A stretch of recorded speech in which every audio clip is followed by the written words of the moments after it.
You wake in the deep cold of a pre-dawn gyre, the felt walls holding the quiet of the steppe.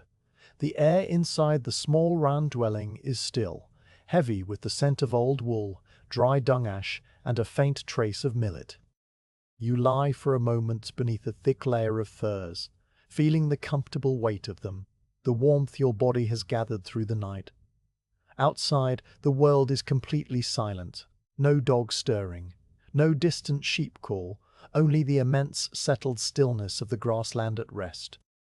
You push the furs aside slowly, letting the colder air touch your face and hands, and sit up on your felt sleeping mat. The darkness inside the gyre is deep, but not total.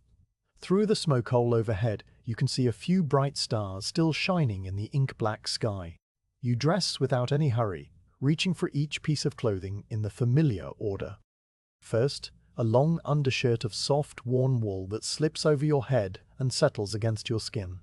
Then the heavy wool trousers, wide enough for sitting in the saddle all day, the waist tie pulled snug but not tight. You pull on thick felt socks that come up past your ankles, and then the leather boots, their soles shaped by many miles of walking and riding. The boots have no laces, just a simple wrap of rawhide at the top that you tuck in neatly. Over the shirt you put on a knee-length wool deal, the overlapping front panels wrapping left over right, and you secure it with a plain leather belt. The belt has a small pouch attached, and you check it idly, feeling the outline of your flint striker and a few dried curds inside. Finally, you take up a heavy outer coat of sheepskin, its fleece turned inward, and you drape it over your shoulders without yet pulling your arms through the sleeves. The cold inside the gyre is enough to make your breath mist faintly, but you are not uncomfortable. You move to the low door, a wooden frame covered in felt, and push it aside carefully, stepping out into the pre-dawn air. The cold wraps around you at once, clean and dry, with a slight bite that sharpens your senses but does not sting. The camp around you is a cluster of other gyres, dark shapes against a slightly less dark sky, their rounded outlines just visible. No light burns in any of them. No smoke rises from the roof holes. Everyone is still asleep, and their sleep feels as deep and old as the earth itself. The dogs, usually alert, are curled into tight balls near the doorways and do not lift their heads. You pause for a moment just outside your door, letting your eyes adjust, and you listen. There is no wind, no rustle of grass, just a perfect, suspended silence that seems to hold the whole world in place. You walk across the short, frost-stiffened grass toward the horse line. The horses stand together in a loose group at the edge of the camp, dark forms against the eastern sky where the faintest hint of pale grey is beginning to show above the horizon. They do not move as you approach. They know your scent and your step. You find your grey mare near the center of the group, a sturdy animal with a calm eye and a coat the color of winter cloud. She turns her head slightly and blows a soft breath through her nostrils, a small cloud of steam in the cold air. You run your hand along her neck, feeling the coarse texture of her mane and the warmth beneath her thick coat. She is ready for the day without any fuss, standing quietly while you fetch her bridle and saddle from the pile of tack nearby. You slip the bridle over her head with slow, practiced movements, the bit clinking once against her teeth before she accepts it. The leather is cold but pliable, well oiled over many seasons. You adjust the headstool so it lies flat behind her ears, then let the reins hang loose for a moment while you lift the felt saddle pad onto her back. The pad is thick and dense, shaped by the curve of her spine, and you smooth it down with both hands, making sure no wrinkles press against her skin. Then the wooden saddle frame goes on top, its two curved bars fitting over the pad, and you settle it into place with a gentle push. You reach under her belly for the girth strap, a long piece of braided wool, and thread it through the buckle. You pull it just tight enough to hold the saddle steady, then check it again, walking around to her other side to make sure the pad is still centered. The second girth, a thinner strap just behind the first, gets the same careful attention. There is no need to hurry. The morning is still dark and the sky has only just begun its slow turn toward dawn. With the saddle secure, you lead the mare away from the herd. Her hooves make a soft, muffled thud on the frozen ground, a sound that does not carry. You walk her past the last gyre and out onto the open steppe, where the grass stretches away in every direction, a dark silver-grey sea under the fading stars. The eastern sky now holds a thin band of lighter grey, so faint it could be a trick of the eyes, and just above it, the last few bright stars still hold their places. You pause to look back at the camp, a low cluster of shapes already beginning to blend into the darkness, and then you gather the reins in one hand, place your left foot in the stirrup, and swing up onto the mare's back. The saddle creaks softly, a familiar sound of leather and wood settling under weight, and the mare shifts her balance once before standing steady. You turn her head to the northeast, toward a direction that holds no visible landmark, only the dark expanse of grass and the lightening sky. You do not urge her forward with any signal. You simply relax your legs and let the reins go a little slack. And she begins to walk. Her pace is steady and unhurried, a slow, four-beat rhythm that rocks you gently in the saddle. The only sounds are the soft crush of dry grass under her hooves, the occasional creak of the saddle leather, and the faint jingle of the bridle rings. The world is so quiet that you can hear your own breathing and the mare's breath, two steady rhythms that seem to belong to the same slow current of time. The sky continues to change as you ride. The narrow band of grey at the horizon widens and softens, turning from slate to a pale pearl color that seeps upward into the deeper blue-black of the retreating night. The stars do not disappear all at once. The brightest ones linger for a long while, then dim one by one, as if they are being gently wiped from a dark cloth. The land around you begins to reveal itself in shades of dark brown and muted gold, the frost on the grass catching the first indirect light and sparkling faintly before it melts away. You can now see the texture of the ground, the low tussocks of bunchgrass, the occasional small stone, the faint game trail that winds through the grass like a thin grey thread. You ride without speaking, without even thinking in words most of the time.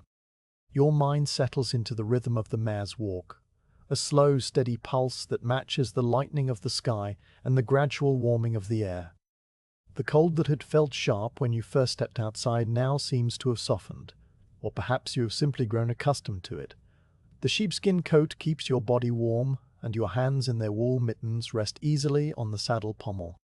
You watch the horizon without any expectation, knowing it will offer nothing but more horizon for many hours yet.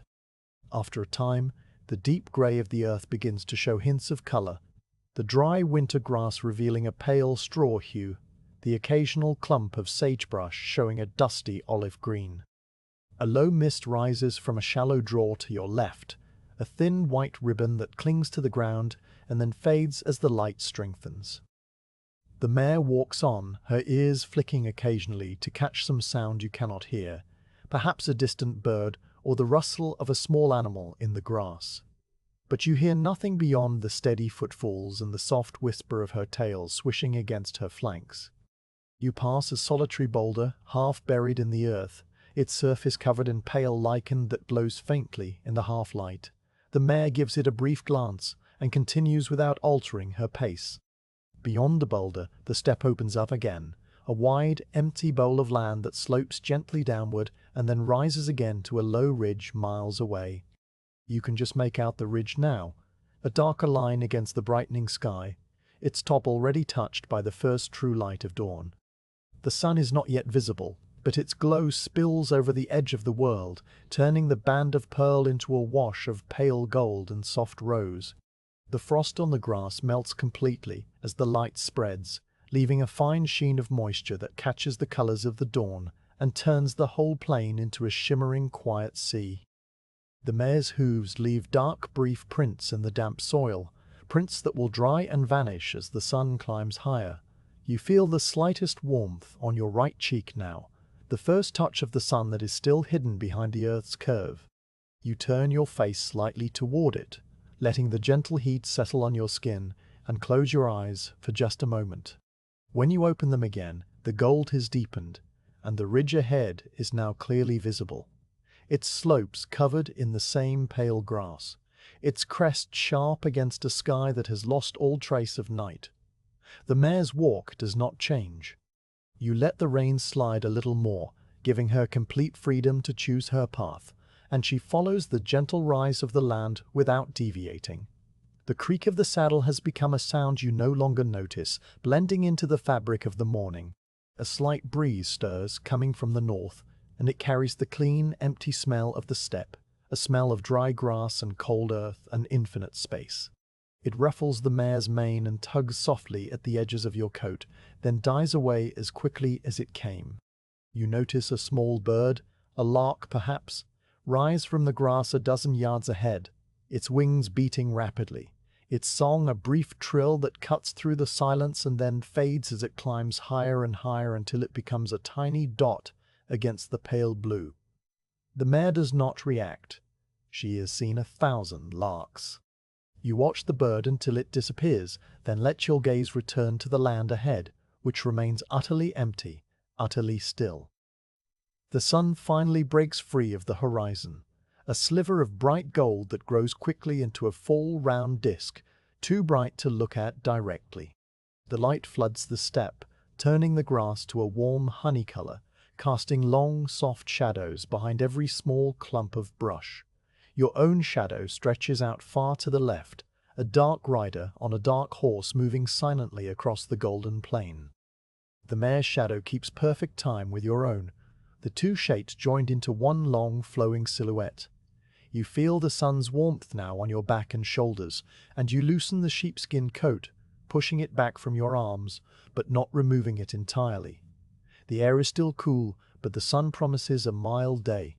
You ride on through the early morning, the steppe unfolding around you like a slow, unrolling scroll of brown and gold. The land rises and falls in long, gentle swells, each one so gradual that you hardly notice the climb until you reach the top and see the next broad valley stretching away, identical to the last. A few scattered rocks appear, then disappear. A dry stream bed cuts a shallow line through the grass, its bottom filled with smooth white pebbles that gleam in the sun. The mare steps down into the streambed, crosses it in 3 slow strides, and climbs the far bank without breaking her rhythm. Your thoughts drift as you ride, not toward anything in particular, but simply flowing with the landscape, a quiet stream of half-formed impressions that come and go. You remember the taste of the millet tea you drank last night, the warmth of the fire, the sound of the felt door flap being tied shut against the cold. Then the memory fades and you are simply here, on the back of the grey mare, moving through a world that asks nothing of you. The sun climbs higher and the shadows shorten.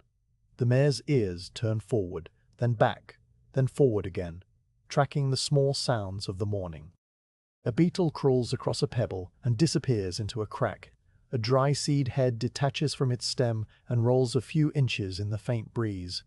You notice these things without any effort, as if the steppe itself is showing you its quiet details, inviting you to witness the slow, patient life of the grass. After a long while, you come to a place where the grass is slightly taller, reaching up to the mare's knees, and it whispers against your boots as you pass.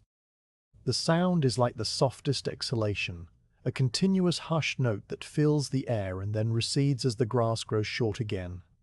You look down and see the individual blades, thin and pale, bending under the mare's stride and springing back up after she has passed. The land here is so open that you could ride in any direction for days and find nothing to stop you.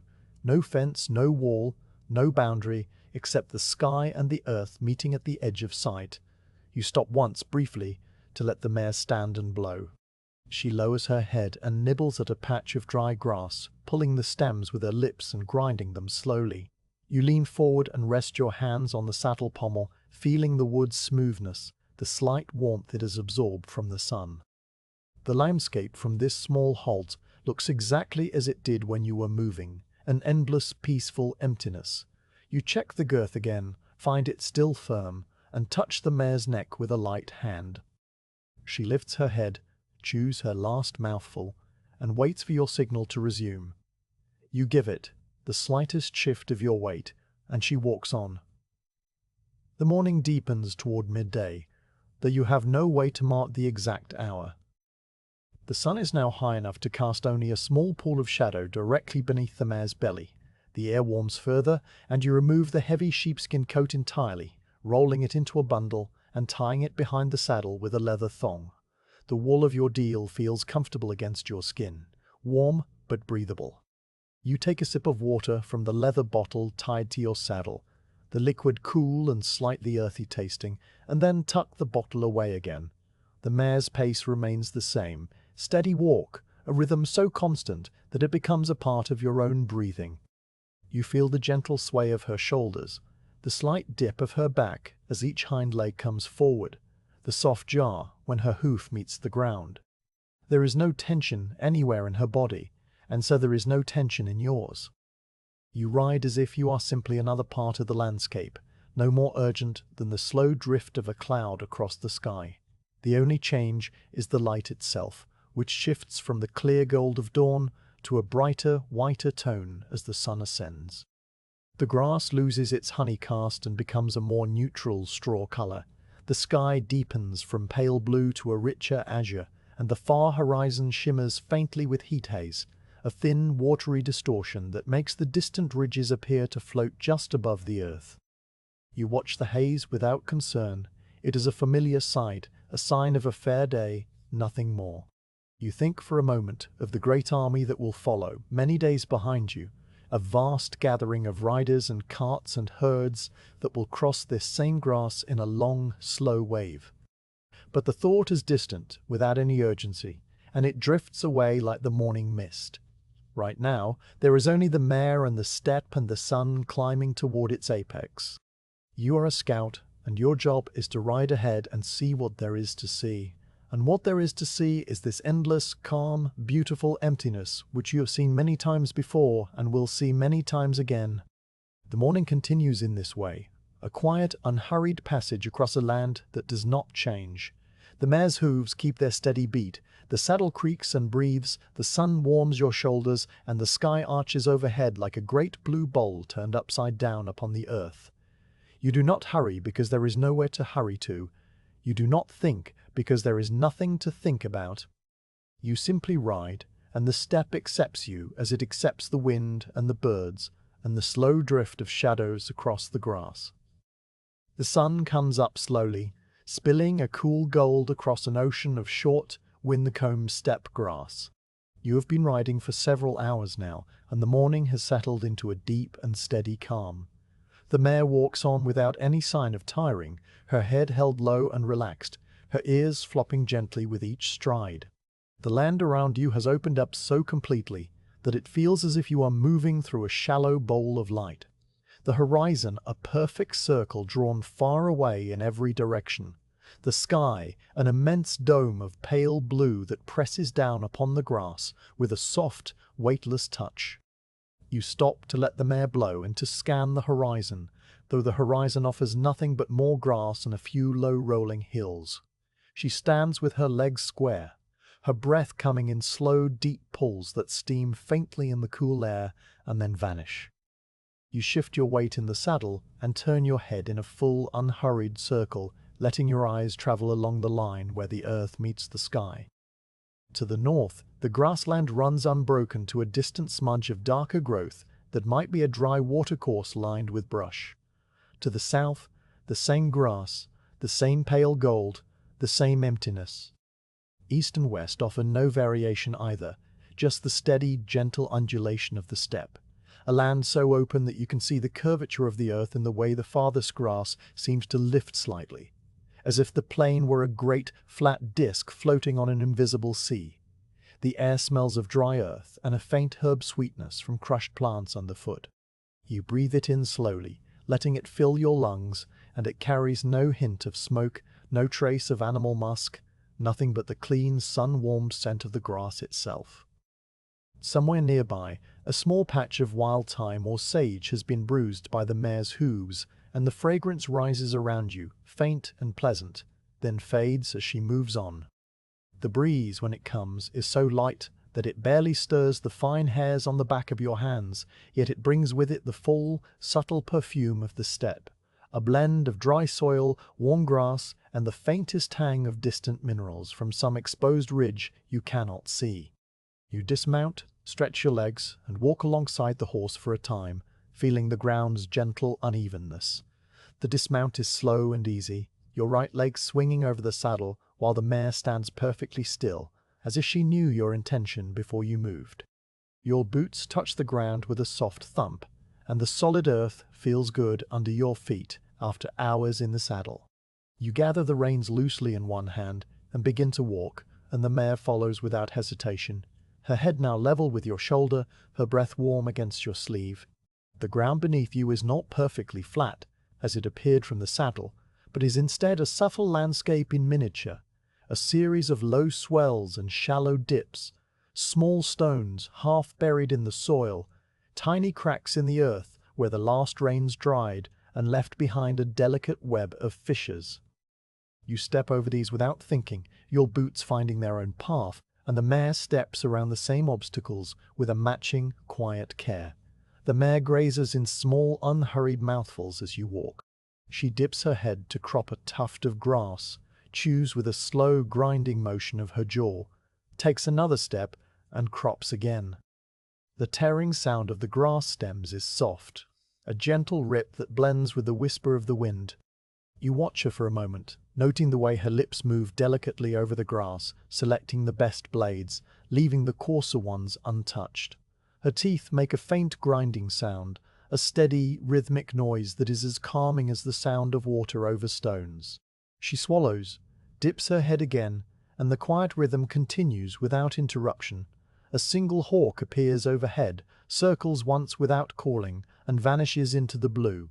You notice it first as a small dark shape against the brightness, its wings spread wide and motionless, riding a current of warm air that you cannot feel from the ground.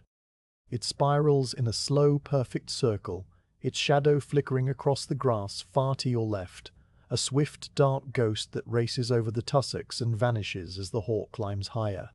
The bird tilts its wings slightly, adjusts its course, and then without any warning it turns and glides away to the east, becoming a speck, then a memory, then nothing at all. The sky is once again empty, a smooth expanse of pale blue from rim to rim. You remount and continue at the same walking pace, the sun climbing on your right shoulder. The process of mounting is as unhurried as the dismount was, your left foot finding the stirrup, your hands gripping the saddle pommel and the cantle, your body rising smoothly as the mare stands solid beneath you. She does not move until you are settled and the reins are gathered, and then she resumes her walk as if she had never stopped. The sun is now well above the horizon, a warm presence that you feel on the right side of your face and neck and shoulder. It casts a soft, diffuse light that seems to come from everywhere at once, filling the air with a golden haze that makes the distance shimmer. The only sound is the swish of grass against your boots and the distant whisper of wind. The grass here is short and stiff, and as the mare walks through it, the dry stalks brush against the leather of your boots with a sound like a soft, continuous sigh. It is a sound you've known since childhood, a sound that means travel and open land and the long, patient hours of a journey.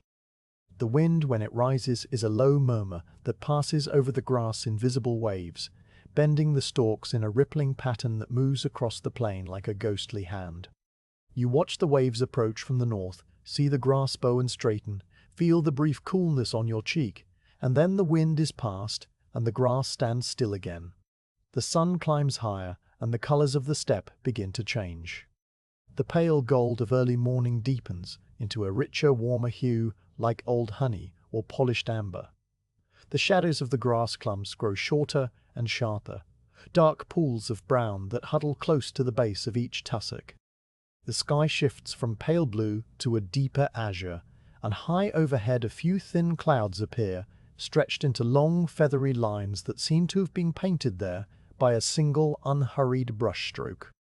They move so slowly that you cannot detect any motion, yet after a while you look up, and they have drifted to a different part of the sky, their shapes slightly altered, their edges softer. You pass through a stretch of land where the grass grows in distinct clumps, each one separated from its neighbors by a few inches of bare, cracked soil. The clumps are round and dense, like small, bristly cushions, and the mare weaves between them with a natural, unthinking grace. Her hooves fall on the bare patches, leaving small impressions in the dry earth, impressions that will be erased by the next wind or the next rain. You look down and notice the tiny plants that grow in the spaces between the clumps, low, flat-leaved things that hug the ground, their surfaces covered in fine silver hairs that catch the light and glint like frost. A small group of larks rises from the grass ahead, startled perhaps by the mare's approach, though they do not seem truly afraid. They burst upward in a flurry of brown wings, their calls a series of high, sweet notes that tumble over each other in a brief cascade of sound. They climb steeply, their bodies becoming small dark dots against the blue, and then they level off and fly away to the west, their calls fading into silence. The mare watches them with one ear, her stride never faltering, and you watch them too, your eyes tracking their flight until they merge with the shimmer of the horizon. The heat of the day begins to build, though it is still far from uncomfortable. You feel it as a gentle pressure on your shoulders and the top of your head, a warmth that seeps through the wool of your deal and settles into your skin. You reach with a leather water bottle and take a small sip, letting the cool liquid rest in your mouth for a moment before swallowing. The water tastes of leather and the faint mineral tang of the spring where it was filled, a taste that is as familiar to you as the smell of the grass. You replace the bottle and let your hand rest on your thigh, feeling the coarse weave of the wool under your palm. The mare continues her steady walk, her pace a constant soothing rhythm that has become the background to your entire morning.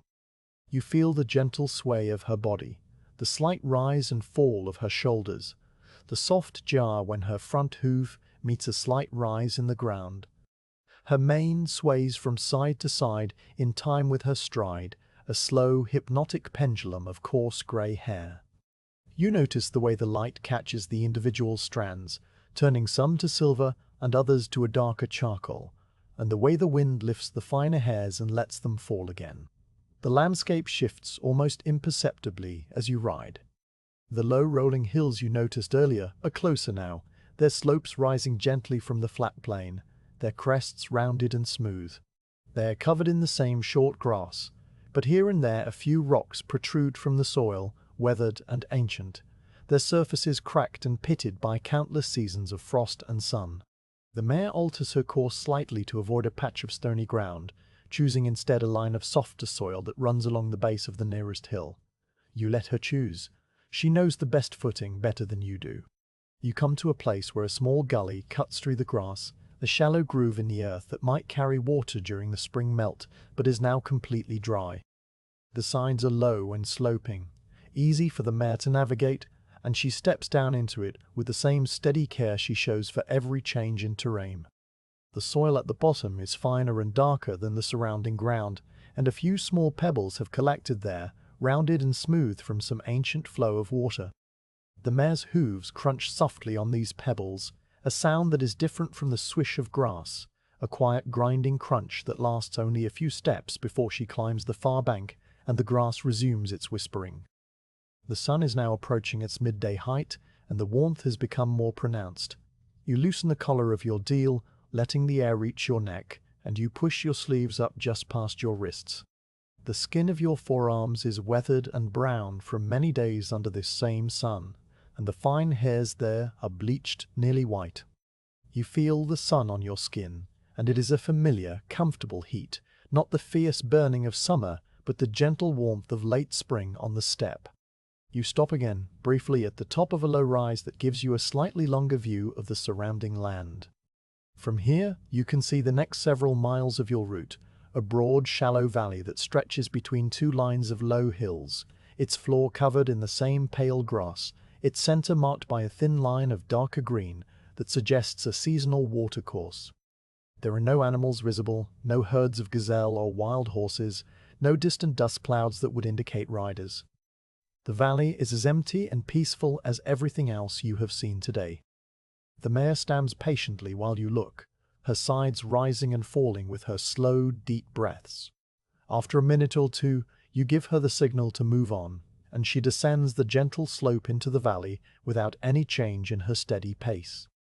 The sound of the grass changes as you descend, becoming louder and more rustling as the growth grows slightly taller in the protected floor of the valley. The stalks reach up past your boots now, brushing against your calves, and the mare's passage leaves a visible trail of bent and parted grass that will stand up again within the hour. You hear the insects now, a low continuous drone of small winged things moving through the grass stems, a sound that is so constant and so soft that it becomes a kind of silence itself. A grasshopper leaps from a stalk and clicks away in a short, arcing flight, its wings flashing pale brown, and then it disappears into the grass and is gone. The thin line of darker green grows closer, and you see that it is indeed a watercourse, a narrow stream that runs over a bed of smooth stones, its waters so clear that you can see the shadows of the ripples dancing on the pebbles below. The mare approaches it with interest, her ears pricking forward, and she lowers her head to drink as soon as her hooves touch the water's edge. You let the reins go slack, and she drinks deeply, her lips just touching the surface, her throat moving in slow, rhythmic swallows. The sound of her drinking is quiet and musical, a series of soft laps and gentle slurps that blend with the murmur of the stream. You dismount again while she drinks, stepping onto the grassy bank and crouching down to cup your own handful of water. It is cold, much colder than the air, and it tastes clean and faintly sweet, with none of the mineral tang of your leather bottle. You drink several handfuls, then splash a little on your face and the back of your neck. The cold water shocks your skin pleasantly, and you feel the day's warmth recede for a moment. You dry your hands on the front of your deal and stand up, looking around at the stream's banks.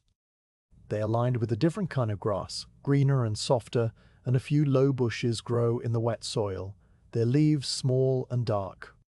A dragonfly hovers over the water, its wings a blur of motion, its body a slender needle of iridescent blue, and then it darts away upstream and vanishes. The mare lifts her head, water dripping from her muzzle, and looks at you with calm, dark eyes. You stroke her neck once, feeling the warmth of her coat and the solid muscle beneath, and then you gather the reins and mount again. She turns away from the stream without any urging and resumes her course, climbing the gentle slope of the valley's far side. The grass grows shorter again as the ground rises, and the sound of the stream fades behind you, replaced once more by the whisper of dry stalks and the distant murmur of wind. The sun is now directly overhead, or nearly so, and the shadows have shrunk to almost nothing. The mare's shadow is a small dark pool directly beneath her belly, and your own shadow is a short, squat shape that clings to her left flank. The heat haze shimmers on the horizon, making the distant hills appear to float and waver, and the sky has bleached to a pale milky blue, the earlier deep azure burned away by the sun's full strength. You feel the weight of the day on your shoulders, a comfortable, drowsy weight that makes your eyelids droop slightly. But you do not sleep in the saddle, you simply let your mind drift, floating on the steady rhythm of the mare's walk, the endless grass, the warm and patient light. The afternoon is still young, and you have many miles yet to ride. But there is no hurry, no urgency, no destination that must be reached by any particular hour. You are simply moving through the grass sea, a small figure on a grey horse, a part of the landscape like the hawk and the lark, and the slow, silent drift of the clouds. The mare walks on, and the grass whispers, and the sun continues its slow arc across the sky, and the world remains perfectly, profoundly still. You come to a shallow riverbed, more stones than water at this time of year. The land has been gradually sloping downward for the past hour, the grass giving way to patches of bare soil and scattered rocks that clatter softly under the mare's hooves. Now the ground drops more sharply into a broad, shallow channel, its banks low and sloping, its bottom a wide expanse of smooth grey and brown stones laid down by some ancient, patient flow. The water that remains runs in a narrow ribbon down the centre, perhaps 10 strides across at its widest point, so clear that the stones beneath it look polished and dark. The mare pauses at the top of the bank, her head lowering as she assesses the descent. You give her the reins, letting the leather slide through your fingers until there is plenty of slack, and you sit back slightly in the saddle to help her balance. She takes the first step down, her front hooves reaching forward and planting carefully on a patch of exposed soil. Then the second step, a little sideways to avoid a loose stone, and the third, straight down, her hindquarters gathering beneath her. You feel the shift in her weight, the slight jolt as each hoof finds its purchase. But she moves with the slow confidence of a horse that has crossed 1,000 such riverbeds and has never once stumbled. The bank is not high, perhaps the height of a man's shoulder, and within a dozen careful steps, the mare reaches the bottom. Her hooves click on the smooth pebbles, a sound that is different from anything you have heard all morning, a clean, sharp clicking that echoes faintly off the far bank. The pebbles shift under her weight, grinding together with a dry, rattling crunch, and she adjusts her stride to find the most stable footing. You look down and see the stones, an endless variety of shapes and colors, grey and brown and pale cream, some streaked with white quartz, others worn perfectly round, still others flat and thin like small paving tiles. Water slides over dark rocks with a sound like quiet conversation. You stop the mare in the middle of the channel, letting her stand on a dry patch of larger stones while you listen. The water is shallow here, barely deep enough to cover your hand, and it moves with a gentle, whispering rush that never rises and never falls. It is a sound made of many small sounds, the gurgle of water slipping around a larger rock, the soft hiss of flow over a gravel bar, the occasional plink of a drop falling from a wet stone into the stream. The combined effect is a low, constant murmur, a voice without words, a conversation that has been going on since the snow melted and will continue until the next freeze. You let the mare drink, watching the way the current creates small repeating patterns, ripples that are born and die without ever becoming anything else. She steps forward to the water's edge and lowers her head, her muzzle breaking the surface with a soft dip. The current immediately deflects around her nose, forming a tiny V-shaped wake that spreads downstream and fades.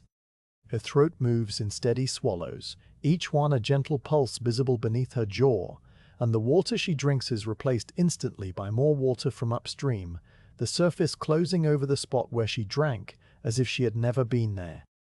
You watch the ripples downstream of her, concentric arcs that start sharp and then soften, growing wider and shallower until they merge back into the smooth, glassy surface.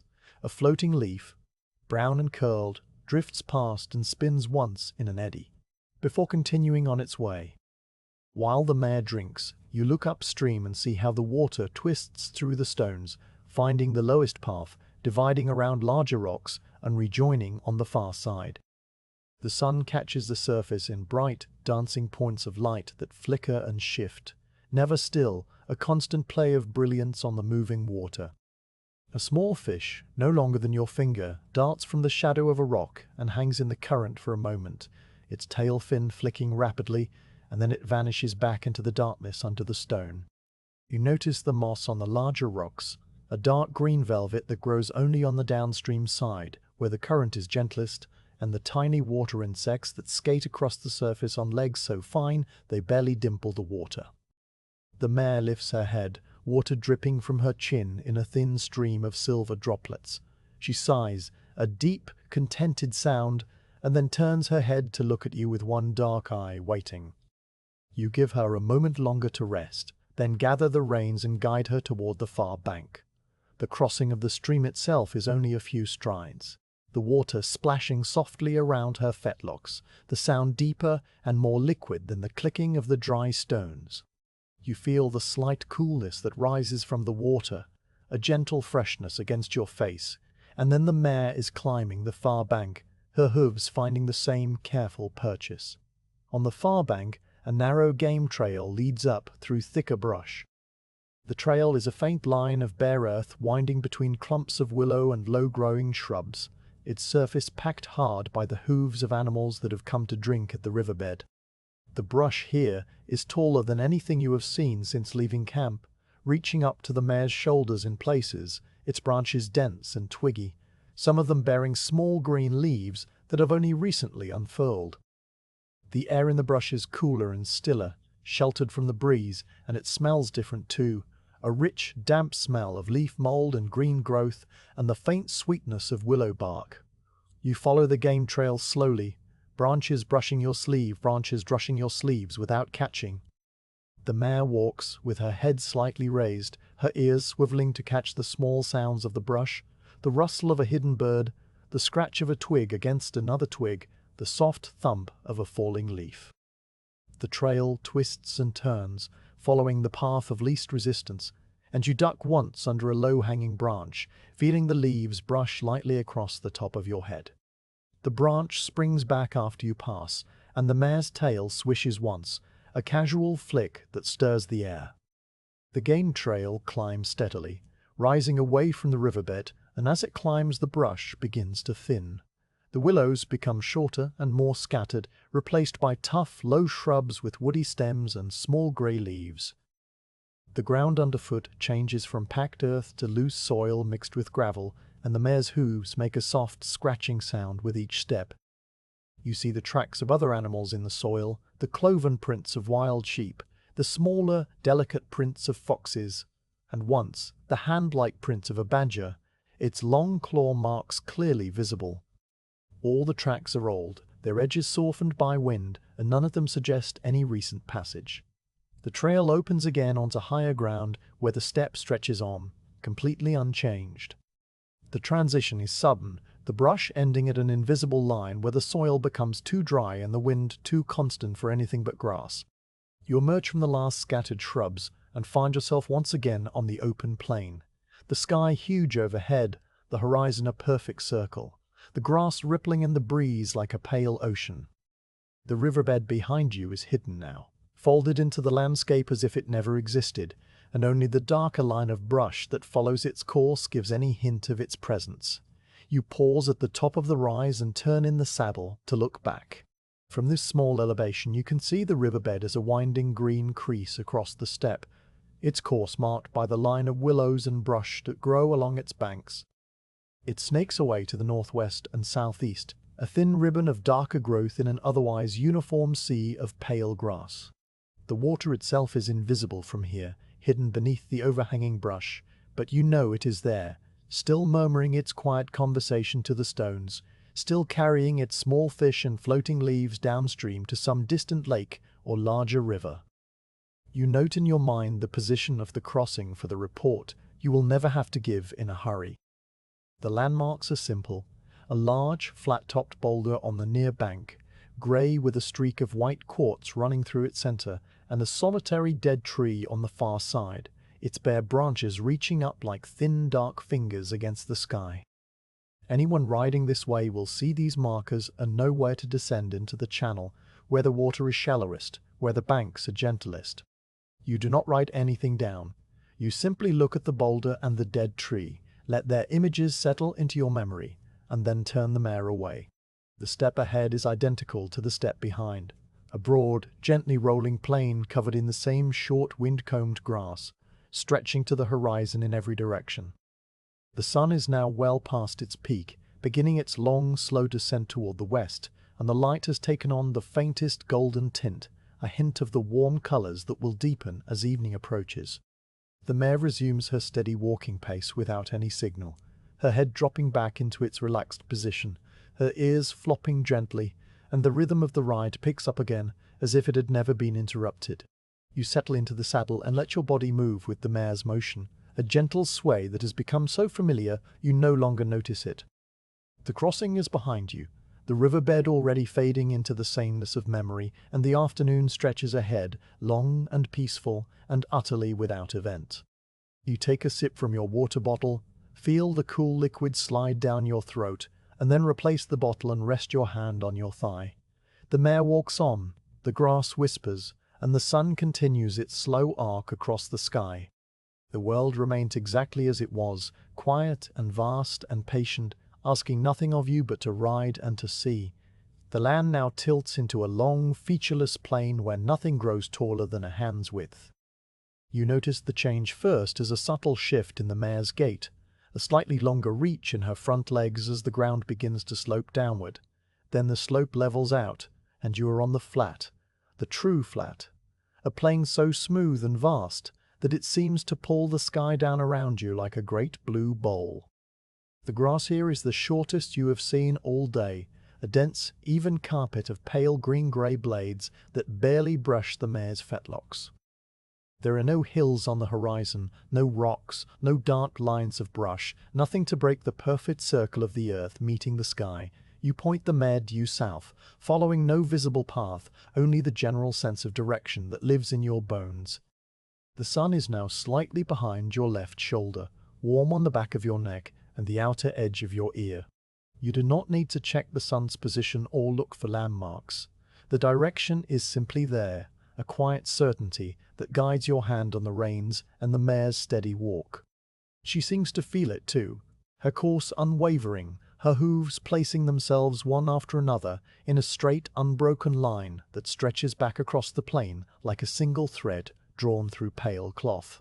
The plain is so flat that you can see the curve of the earth in the way the distant grass seems to lift slightly at the very edge of sight, a faint, shimmering mirage that hovers just above the horizon. The heat haze is stronger here than it was in the rolling hills, a transparent watery shimmer that makes the far distance appear to float and waver. You watch it without concern, letting your eyes rest on the gentle motion, the way it blurs the line between land and sky into a soft, indefinite band of silver. The mare's ears flick occasionally, catching sounds you cannot hear, perhaps the distant buzz of an insect or the rustle of a grass stem settling back into place.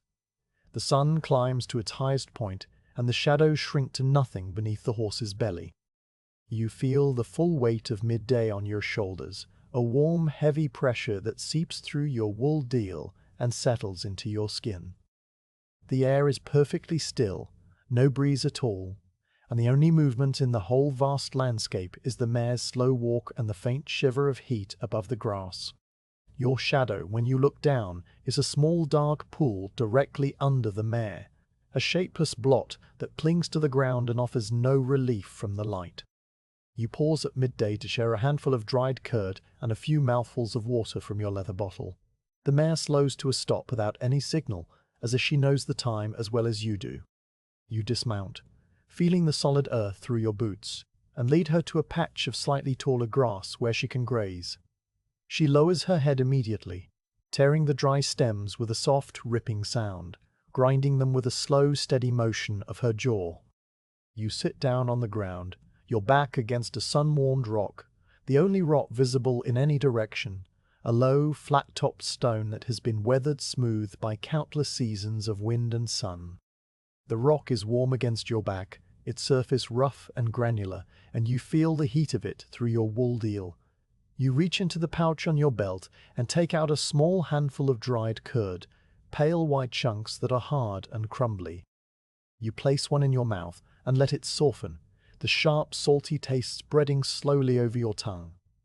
You chew without hurry, looking out across the plain, and the mare grazes a few paces away, her tail swishing once to chase away a fly that is not there. You take the leather bottle from the saddle and drink. The water is still cool, protected by the thick leather from the worst of the sun's heat, and it tastes faintly of the stream where you filled it that morning. You drink slowly, letting each mouthful rest in your mouth before swallowing, feeling the coolness travel down your throat and into your chest.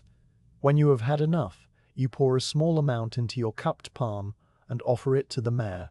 She lifts her head and drinks from your hand, her lips soft and careful, her breath warm against your fingers. When the water is gone, she nuzzles your palm once and then returns to her grazing. You sit with your back against the warm rock and watch heat shimmer rise in gentle waves from the plain. The shimmer is everywhere now, a continuous silent motion that makes the entire landscape seem to breathe. The grass ripples in slow, invisible currents, the far horizon lifts and falls, and the pale blue sky seems to press down with a soft, liquid weight. A single small cloud passes overhead, the first you have seen in hours, a thin, white wisp that drifts slowly eastward, its shadow flickering briefly over the grass and then vanishing. You follow the shadow with your eyes until it fades, then let your gaze return to the shimmer, the endless, hypnotic dance of heated air. No one comes, no dust cloud disturbs the distance. The plain is so empty that you could sit here for 100 years and never see another human being. You are the only person in the world, alone with the mare and the rock and the pale grass and the vast quiet sky. The silence is complete, not even the hum of an insect, and the stillness is so deep that you can hear your own heartbeat, a slow, steady pulse in your ears that matches the rhythm of the shimmering heat. After a time you rise, brush the dirt from your wool trousers, and resume the steady southward walk. Your legs are slightly stiff from sitting, and you stretch them out by walking beside the mare for a while, your hand resting lightly on her neck. She walks beside you willingly, her head level with your shoulder, her breath warm and steady. The ground underfoot is hard and dry, the grass crunching softly beneath your boots, and the sun is hot on the back of your neck. You feel the sweat beginning to gather at your temples, a faint dampness that cools slightly when a small breeze finally stirs, a breeze so light it barely moves the grass. You walk for a long time, the mare matching your pace exactly, her hooves thudding softly beside your own footsteps. The plain does not change. The grass remains short and pale, the horizon remains a perfect circle, the sky remains a vast, empty blue. The only sound is the crunch of your boots and the mare's hooves, a steady, rhythmic duet that seems to keep time with the sun's slow descent. You look down at your feet and watch them move, the worn leather of your boots, the dry grass bending and breaking under your weight, the small puffs of dust that rise with each step. When you tire of walking, you mount again, settling into the saddle with a familiar ease. The mare does not pause, she simply continues her walk as your weight settles onto her back, her stride never faltering. You gather the reins and let your body relax, feeling the gentle sway of her motion, the slight rise and fall, the soft jar when her front hoof meets a slight unevenness in the ground. The sun is now well past its peak, beginning its long, slow slide toward the western horizon, and the light has taken on a slightly deeper tone, a faint golden warmth that hints at the evening to come. The plain continues, mile after mile, identical and unchanging. You pass over a patch of ground where the grass is slightly thinner, the bare soil showing through in pale brown patches that crackle under the mare's hooves. Then the grass thickens again, a uniform carpet that stretches to every horizon. You notice the small details without effort, the way a single seed head stands slightly taller than the rest, the way a small beetle scrambles over a grass stem and disappears into the roots, the way a faint line of darker soil marks the path of some long-dried puddle. These details come and go, each one a tiny variation in the vast sameness, and you let them pass without holding on to any of them. The heat of the day begins to ease, the sun's angle lowering enough that the warmth becomes less intense, more diffuse. The shimmer on the horizon fades slightly, the mirage settling back into solid earth, and the sky takes on a deeper blue, the pale wash of midday giving way to a richer, more saturated color. A few more clouds appear, small and white and round, drifting slowly across the dome of the sky like sheep crossing a blue pasture. Their shadows move across the plain in long silent streaks, and you watch them come and go, brief moments of coolness that pass over you and then are gone. The mare walks on, her pace as steady as it was at dawn. You marvel at her endurance, the way she can carry you for hour after hour across this endless plain without any sign of fatigue. Her coat is warm under your hand, the coarse grey hair rough and dusty, and you feel the solid muscle beneath, the slow, powerful flex of her shoulders with each stride. She is a good horse, patient and calm, and you are grateful for her company in this vast, empty land. You take another sip of water, the leather bottle now noticeably lighter, and you think briefly about the days ahead. There is a stream marked in your memory, a place where the plain gives way to a shallow valley with good water and better grazing. You will reach it by evening if you keep this pace, and there you will make camp, build a small fire, and sleep under the stars. The thought is a quiet comfort, a small point of certainty in the great uncertainty of the steppe. But you do not dwell on it. You let it drift away, replaced by the present moment. The steady walk, the warm sun, the endless grass. The afternoon wears on, and the shadows begin to lengthen. Your shadow now stretches out to the right, a long, thin rider on a long, thin horse, moving silently across the golden grass. The mare's shadow keeps perfect pace, a dark reflection that mirrors her every step. You watch the shadow for a while, the way it flows over the ground, the way it ripples over small unevennesses, the way it stretches and contracts as the sun sinks lower. It is a quiet companion, this shadow, a silent twin that has been with you since morning and will stay with you until dusk. The plain begins to show the faintest signs of change. Ahead, you think you can see a slight darkening of the horizon, a thin line that might be the edge of the plain, the beginning of a slope down into the next valley. It is still far away, many miles distant, but it is the first variation you have seen in hours, and you note it without any particular feeling. The mare seems to notice it too. Her ears prick forward for a moment, then relax again, and her pace remains unchanged. The sun sinks lower, and the golden light deepens into amber. The grass takes on a warm, honeyed glow, each blade edged with a thin line of gold, and the sky behind you begins to show the first hints of pink and rose. The air cools slightly, a gentle freshness that rises from the earth as the heat of the day radiates away into the vast, empty sky. You pull your sheepskin coat from behind the saddle and drape it over your shoulders, not because you are cold, but because you will be soon. And the warmth of the wool is a comfort. The mare walks on, and the plain continues, and the sun sinks lower still. The dark line on the horizon is clearer now, the edge of the valley, and you estimate you will reach it just as the last light leaves the sky. The thought of descending into a sheltered place, of finding water and grass and a place to rest, is a quiet pleasure, but you do not hurry. You let the mare set her own pace, and she walks on as she has walked all day, steady and unhurried, a grey shape moving across a golden sea. The world is quiet, and the long straight south has been nothing but grass and sky and the slow passage of the sun. You are a small figure on a vast plain, a fleeting presence that will pass and leave no trace, and the thought brings you a deep, abiding peace. You close your eyes for a moment, feeling the gentle sway of the saddle, and when you open them again, the dark line of the valley is closer, the shadows are longer, and the mare is still walking south. Late in the afternoon, you encounter a single standing stone set in the grass, ancient and grey, covered in lichen that has spent centuries painting the rock in slow circles of pale green and rust orange. The stone rises from the steppe without any companions, a solitary pillar about the height of your chest, its top jagged and broken as if it was once taller. The mare slows as you approach, her ears swiveling forward, and you let her drift to a halt a few paces away, so you can study this unexpected presence. The ground around the stone is slightly raised in a low circular mound, barely noticeable, the grass growing a little greener there, a little thicker, nourished by some old enrichment of the soil that time has almost erased. You circle it once, not out of superstition, but out of an unhurried curiosity, noting the way it catches the low-angled light.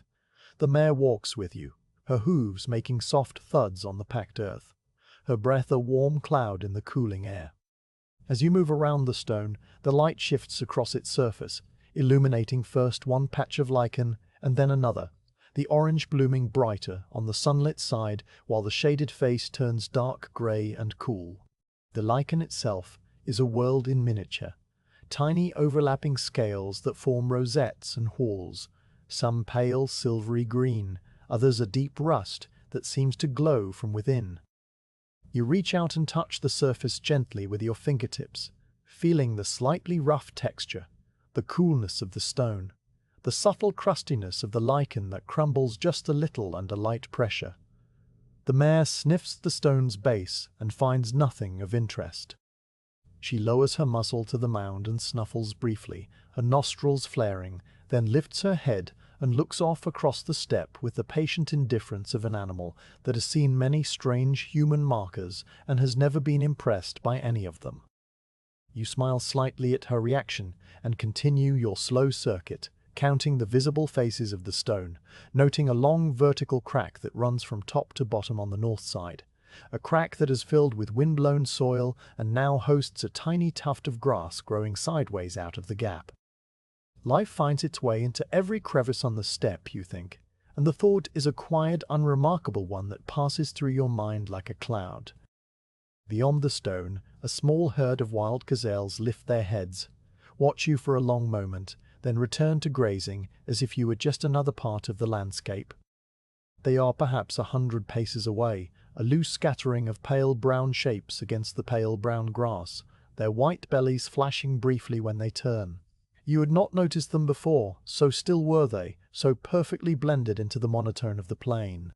Now that you see them, you count perhaps a dozen animals, and young ones mostly, with one young buck whose short lyre-shaped horns catch the sun in quick glints.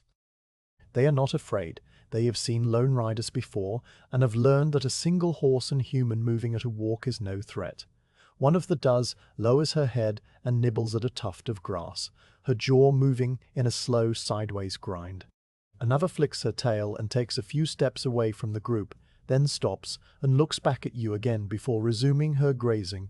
You leave the mare ground-tied by the stone, dropping the reins so they hang down to the grass, a signal she knows well. She stands immediately still, one hind leg cocked, her head drooping slightly, already half asleep in the warmth of the afternoon. You sit down on the mound beside the stone, your back resting against its rough, sun-warmed surface, and you pull your boot up onto your opposite knee to examine the leather wrapping that has been bothering you for the past mile. The wrapping is a long strip of rawhide that circles the top of your boot, keeping the felt lining snug against your calf and preventing dust and small stones from working their way inside. Over the morning's ride, the knot has loosened and the wrapping has begun to sag, the leather stiff and twisted. You take your time with the knot, feeling the rough texture of the rawhide between your fingers. The leather is dry and stubborn, its surface cracked with fine lines, and you work it gently, bending it back and forth, softening the fibers with the heat of your hands. You pull the wrapping snug again, starting from the bottom and working your way up, each loop overlapping the one below it, the pressure even and comfortable. When you reach the top, you tie a new knot, a simple hitch that you have tied 1,000 times, your fingers moving through the motions without any thought. The sun is warm on the back of your neck as you work, a gentle, steady heat that soothes the small muscles of your shoulders. You can feel the day's dust on your skin, a fine, gritty layer that has accumulated over the hours of riding, and you rub the back of your neck absently, feeling the grit under your palm. The mare dozes nearby, her sides rising and falling in a slow, deep rhythm, her tail switching occasionally. The gazelles have spread out a little, still grazing, their heads lifting now and then, to scan the horizon out of ancient habit, though there is nothing to see. You finish the boot wrapping and let your foot drop back to the ground, flexing your ankle to test the fit. It is snug and comfortable, the leather smooth against your leg. You stretch your other leg out in front of you and lean back against the stone, letting your head rest against the lichen-crusted surface. The sky above is a deep, clear blue, the color of a thrush's egg, with only a few high, thin clouds drawn across it in long, feathered streaks. The clouds are so high and so fine that they seem more like the memory of clouds than clouds themselves, and they move so slowly that you cannot detect any motion, only notice after a while that they have shifted slightly, their shape softened, their edges blurred. You close your eyes for a moment, and the world reduces to sounds, the soft sigh of the mare's breathing, the distant intermittent bleat of a young gazelle, the whisper of the breeze moving through the grass, the faint high hum of a flying insect somewhere above your head. These sounds blend together into a low, continuous murmur, a presence rather than a noise, a gentle reminder that the steppe is never truly silent, only quiet in a way that feels like silence. When you open your eyes again, the light has changed slightly, the gold of late afternoon deepening into a richer amber. The shadow of the standing stone now stretches out across the grass to the east, a long dark finger pointing toward a horizon that is still empty. The gazelles have moved a little farther away, their shape smaller now, and you realize that they have been drifting slowly southward all the while, grazing as they go, covering ground without any apparent intention. The young buck is at the rear of the group, his horns catching the light as he turns his head from side to side, a small, vigilant figure against the immensity of the plain. You think about the people who raised this stone, whoever they were, however long ago. You do not know their names or their language or the shape of their gods. You only know that they stood on this same grass and looked at this same sky and felt the need to set a stone upright in the earth, to mark something, a burial perhaps, or a boundary, or a place where something important happened that is now utterly forgotten. The stone does not tell you, it simply stands, patient and silent, the lichen growing over its surface in patterns that will outlast you and your children and your children's children. The thought is not sad or lonely, it is simply true, a fact of the steppe, like the grass and the wind, and you accept it as you accept all the other facts of this long, quiet journey. You rise from the mound, brushing the dry grass and bits of lichen from your wool trousers. Your legs are slightly stiff from sitting, and you stretch them out by walking a slow circle around the stone, the mare opening one eye to watch you before closing it again. You stop on the south side of the stone and look out across the plain, toward the direction you will be riding when you leave this place. The land is unchanged, the same short grass, the same gentle undulations, the same distant shimmer of heat. But there is something ahead, a faint smudge on the horizon that might be a line of low hills, or might simply be a trick of the light. You cannot tell yet, and it does not matter. You will reach it when you reach it. The mare, sensing your readiness, shakes herself lightly, a quick shudder that runs from her ears to her tail, and then she lifts her head and looks at you. You walk over to her and take up the reins, running your hand along her neck in a habitual gesture of reassurance that is more for you than for her. She blows a soft breath through her nostrils and waits, her calm eye meeting yours. You mount, settling into the saddle with a quiet creak of leather, and you turn her head toward the south. As you ride away from the standing stone, you look back once. The stone stands exactly as it stood when you arrived, grey and patient and covered in its slow circles of lichen, surrounded by the low mound and the slightly greener grass. The gazelles are still there, distant now, small pale shapes that have hardly moved. In a few minutes the stone will be invisible behind you, swallowed by the sameness of the plain, and you will carry only the memory of it, the feel of its rough surface under your fingers, the sight of the lichen glowing orange in the sun. But for now it remains, a quiet marker in a quiet land, and then you turn forward and it is gone. The afternoon continues, the sun sinking steadily toward the western horizon, and the mare walks on with her same unhurried pace. The grass whispers against your boots, the saddle creaks softly, and the world remains vast and still. You feel the warmth of the sun on your left cheek and the slight coolness of the breeze on your right, a balance of temperatures that is pleasant and soothing.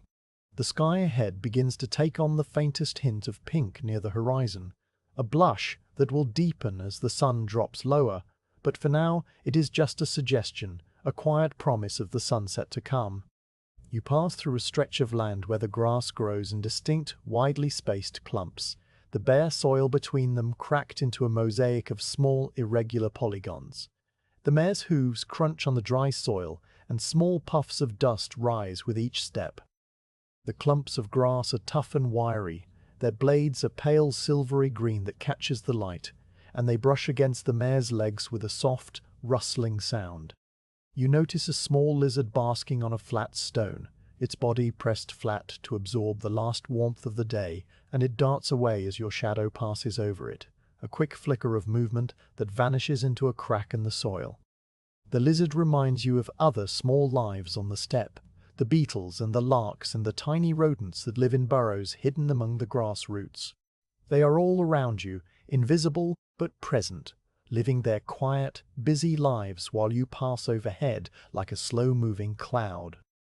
You do not disturb them, they simply pause and then resume, their rhythms undisturbed by your passage. The steppe accepts you as it accepts the wind and the hawks and the drifting shadows, a temporary presence that will soon be gone. The mare's steady walk continues, and you let your mind drift, floating on the rhythm of her stride. You think of the camp you left in the pre-dawn darkness, the felt walls of the djur, the warmth of the firs, the sound of your own breathing in the cold air. That morning feels distant now, separated from you by many miles of grass and a full day of riding, and yet the memory is clear and warm, a small comfort that you carry with you. You think of the river crossing, the sound of water over stones, the taste of the cold stream. You think of the long, straight plain and the shimmer of heat and the quiet midday rest beside the warm rock. Each memory is a small, bright bead on a long string, and you finger them one by one as you ride. The sun touches the horizon or nearly so, and the sky erupts in a soft wash of colors, pinks and oranges and pale golds that spread across the western sky like dye soaking into cloth. The grass takes on a warm rosy glow, each blade edged with a thin line of light, and the mare's grey coat turns a soft, warm pinkish grey, a color you have never seen before. The air cools quickly, and you pull your sheepskin coat tighter around your shoulders, feeling the fleece soft against your neck. The standing stone is far behind you now, and the plain continues, and the night is beginning to gather in the east, a deep dark blue that creeps upward from the horizon like a slowly rising tide. You'll need to find a place to camp soon, a place with water if possible, or at least a patch of good grass in a hollow where you can build a small fire. You scan the horizon as you ride, and there, to the southeast, you see a faint dark line that might be a depression, a place where water collects. You turn the mare gently in that direction, and she adjusts her course without any break in her stride. The last light fades, and the first stars appear, faint pinpricks of light in the deepening blue. The standing stone is a memory now, and the day is nearly done, and you ride on into the gathering dusk, with the same slow, patient pace that has carried you across the steppe since before dawn. As dusk approaches, you descend into a broad, shallow depression where a salt pan gleams faintly pink in the fading light. The transition from the flat plain to this sunken basin is gradual, the ground sloping downward in long, gentle sweeps that the mare navigates without any change in her steady walk. The grass grows sparser as you descend, giving way to patches of bare, cracked soil that are pale grey and crusted with a fine white powder. The air changes too, carrying a faint mineral sharpness, a clean, dry scent like the smell of stones after rain, though there has been no rain here for many weeks. The salt pan itself lies at the lowest point of the depression, a broad, flat expanse of hard white crust that catches the last light of the setting sun and throws it back in shades of pale rose and soft lavender. You decide to stop here for the night. The decision comes without much thought, a natural settling of intention as you look around at the shelter offered by the low slopes, the flat ground near the edge of the pan, the promise of a quiet place where the wind will be gentler and the darkness will gather softly. You draw the mare to a halt on a patch of firm sandy soil just above the salt crust, and you sit for a moment in the saddle listening to the silence of the basin. It is a different silence from the plain above, deeper and more enclosed, the slopes blocking the distant whisper of wind across the grass, leaving only the soft sound of your own breathing and the mare's steady, patient exhalations. You dismount slowly, your legs stiff from the long afternoon of riding, and you stand for a moment with your hand resting on the mare's warm neck.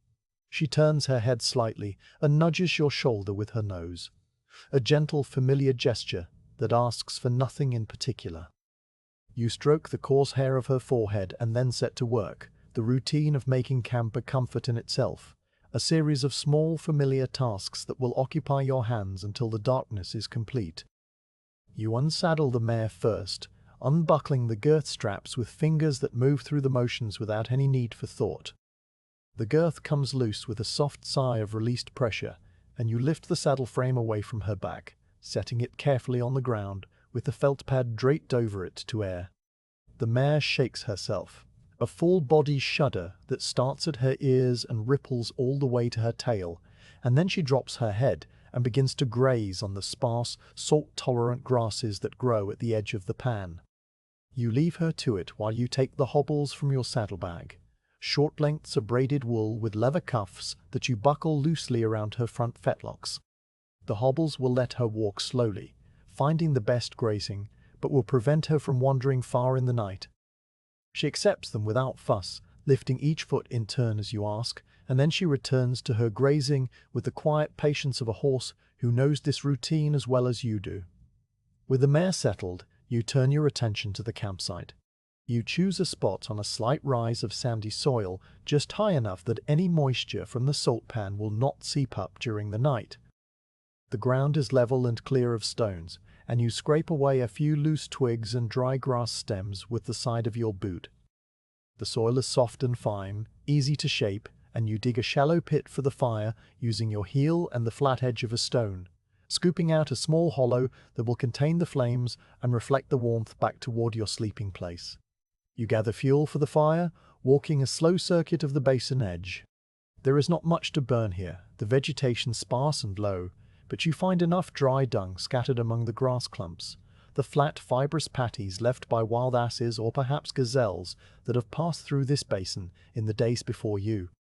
The dung is dry and light, weathered by sun and wind, until it's lost all moisture, and it crumbles slightly at the edges when you pick it up. You gather an armload, carrying it back to your fire pit, and then go out again for a second load and a third, until you have a small pile that will last the night. You kneel beside the fire pit and arrange the fuel carefully, starting with the smallest, driest pieces that will catch a spark most easily. You take your flint striker from the pouch on your belt, a curved piece of dark iron worn smooth by years of use, and a small chunk of pale flint with sharp conchoidal edges. You hold the flint close to the tinder and strike it with the iron, a quick, practiced motion that produces a shower of small, bright sparks. The sparks land on the dry dung and glow for a moment before fading, and you strike again and again, patient and unhurried, until one spark catches and holds, a tiny orange ember that you nurture with your breath, glowing softly until a small flame appears, pale and flickering, and begins to spread. The fire crackles softly, a tiny orange star in an immensity of darkening steppe. You feed it with larger pieces of dung, placing them carefully so they will catch without smothering the young flames, and soon the fire is burning steadily, a small, warm glow that pushes back the gathering darkness. The smoke rises in a thin, straight column, pale grey against the deep blue of the evening sky, and it carries a faint, earthy smell that is not unpleasant, the smell of sun-dried grass and ancient sunlight released back into the air. You prepare a thin soup of millet and dried meat, eating slowly, while the first stars appear.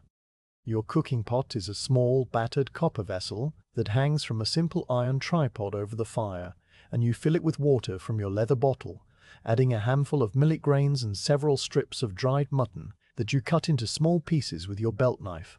The knife is simple, a single-edged blade with a warm bone handle, and you use it carefully, cutting the tough meat into thin slices that will soften in the hot water.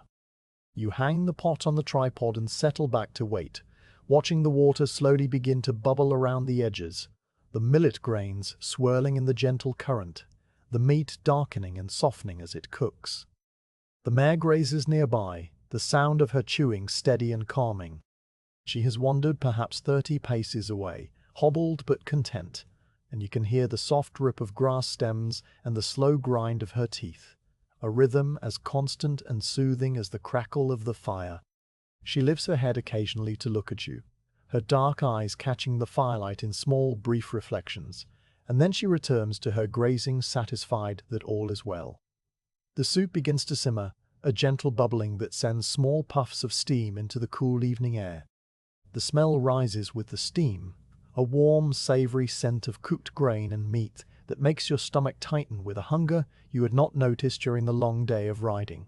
You stir the soup with a carved wooden spoon, watching the millet grains swell and soften, the meat fibers separating and drifting in the broth. When it is ready, you lift the pot from the tripod, using a folded piece of leather to protect your hand, and you set it on the ground beside you to cool. You eat slowly, spooning the warm soup into your mouth and letting each mouthful rest on your tongue before swallowing. The millet is soft and slightly nutty, the meat chewy and rich with salt, and the broth is thin but satisfying, warming you from the inside out. You drink the last of the broth directly from the pot, tilting it up and feeling the warmth slide down your throat, and then you set the pot aside and wipe the spoon clean on the grass. The stars are fully out now, a vast glittering sweep of light that arches from horizon to horizon.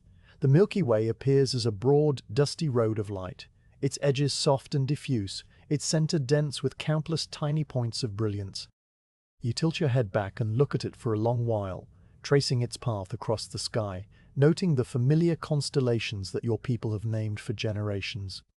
There is the great hunter with his bow, there the wolf pack running along the horizon, there the white stag with his spreading antlers of stars.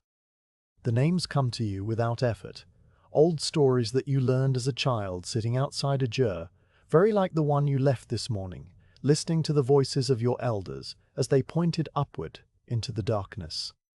You lay out your felt sleeping roll on a patch of flat ground near the fire. The felt is thick and dense, made from pressed wool that has been beaten and rolled until it forms a solid, insulating mat. You spread it out carefully, smoothing the wrinkles with your palms, and then you place your sheepskin coat on top as an extra layer, the fleece side up.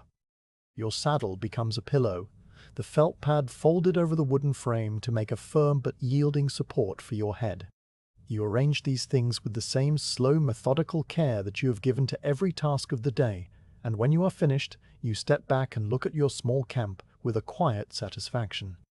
The fire burns low, the flames sinking into the embers, and you add a few more pieces of dung to keep it alive. The new fuel catches quickly, the flames rising again with a soft, fluttering sound, and the warmth pushes back against the cool air that has settled into the basin. You sit beside the fire for a while longer, your knees drawn up and your arms wrapped around them, watching the play of light on the pale crust of the salt pan. The salt glows faintly in the firelight, a soft, pinkish-white luminescence that seems to come from within the earth itself, and the stars reflect in the few shallow pools of brine that still linger at the lowest points of the pan, tiny mirrors of light scattered across the white expanse. The mare has stopped grazing now and stands at the edge of the firelight, her head drooping, one hind leg cocked in the relaxed posture of a horse at rest. Her breathing is slow and deep, and you can see the gentle rise and fall of her sides, the occasional twitch of an ear, the soft flutter of her nostrils. She is a dark shape against the paler darkness of the salt pan, a solid, reassuring presence at the edge of your small circle of light. The world composes itself into a vast, quiet circle around your small fire. The basin walls rise gently on all sides, their slopes barely visible in the starlight, and the sky arches overhead like a great dark bowl studded with points of light. The silence is profound, broken only by the soft crackle of the fire and the distant, occasional call of a night bird somewhere out on the steppe. The air is cool but not cold, and you feel the warmth of the fire on your face and hands, a gentle, flickering heat that soothes the small aches of a day spent in the saddle. You think, briefly, of the day that has passed. The cold pre-dawn departure, the slow lightening of the sky, the grass sea stretching to every horizon, the river crossing with its quiet conversation of water over stones, the long, straight plain, the standing stone with its ancient lichen, and now this salt pan, this small fire, this vast, star-filled silence. Each moment has been complete in itself, asking nothing, promising nothing, simply unfolding like the petals of a slow-blooming flower. You do not know what tomorrow will bring, and you do not need to know.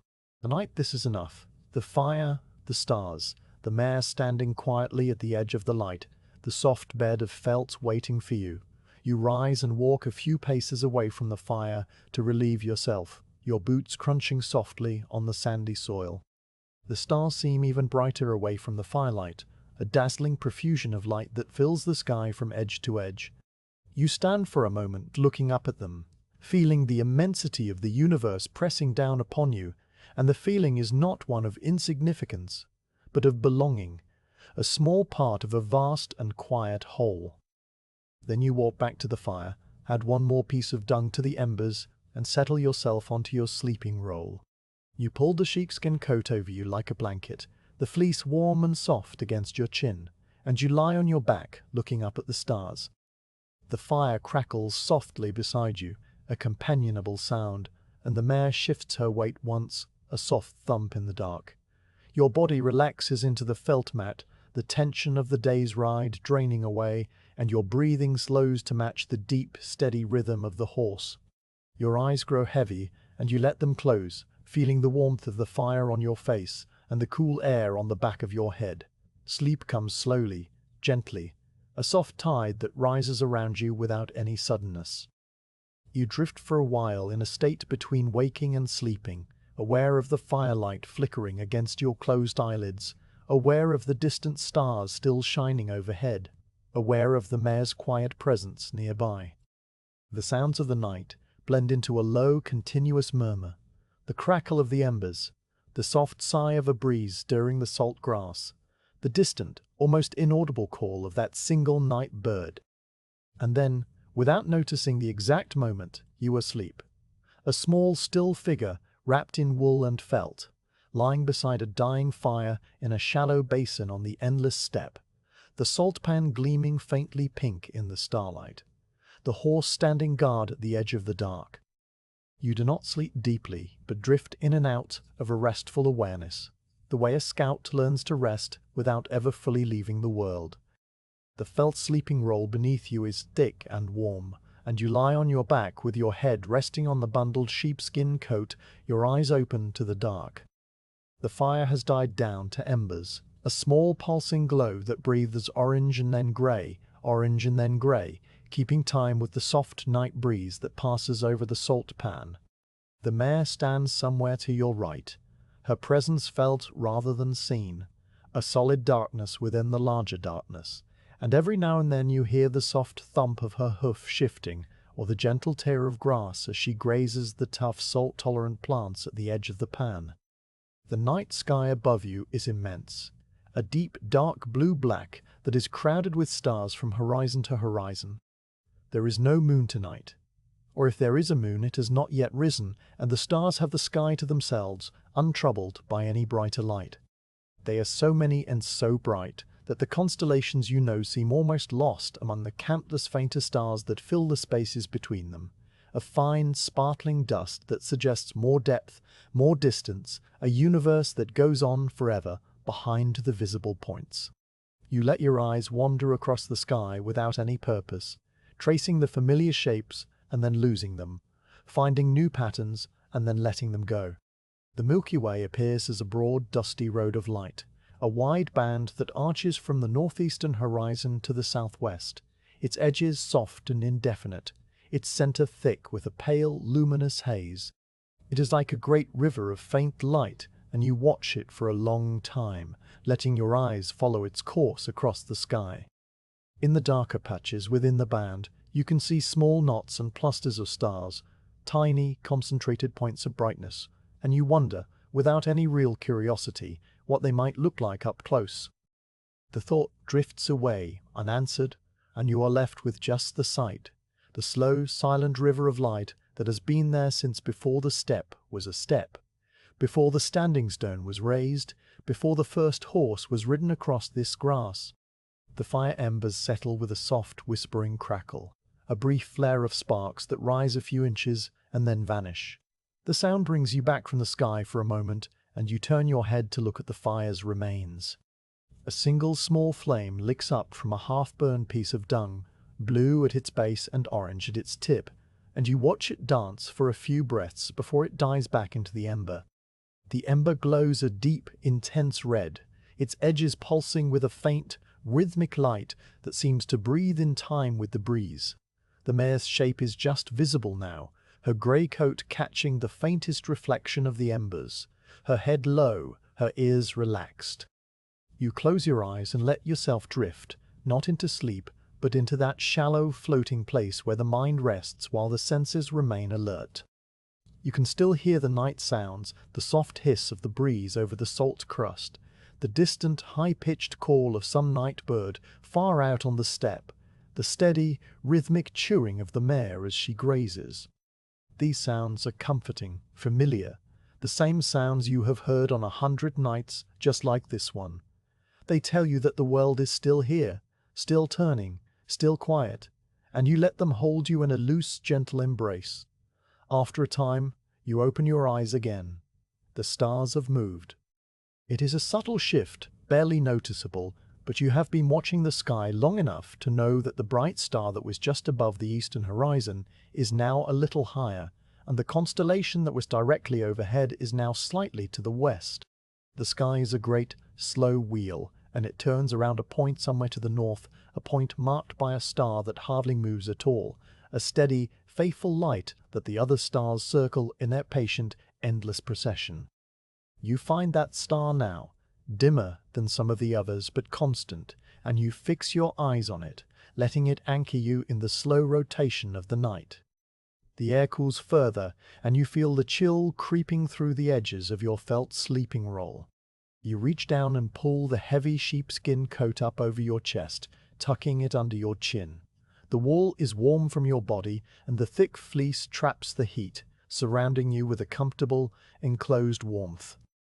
Your breath mists faintly in the air above your face, small, pale clouds that form and dissolve, each one a tiny, fleeting ghost.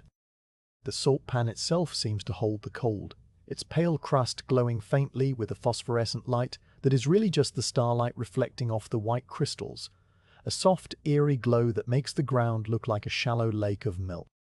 The mare shifts her weight again, a soft, heavy thump in the dark, and you hear her blow a long, relaxed breath through her nostrils.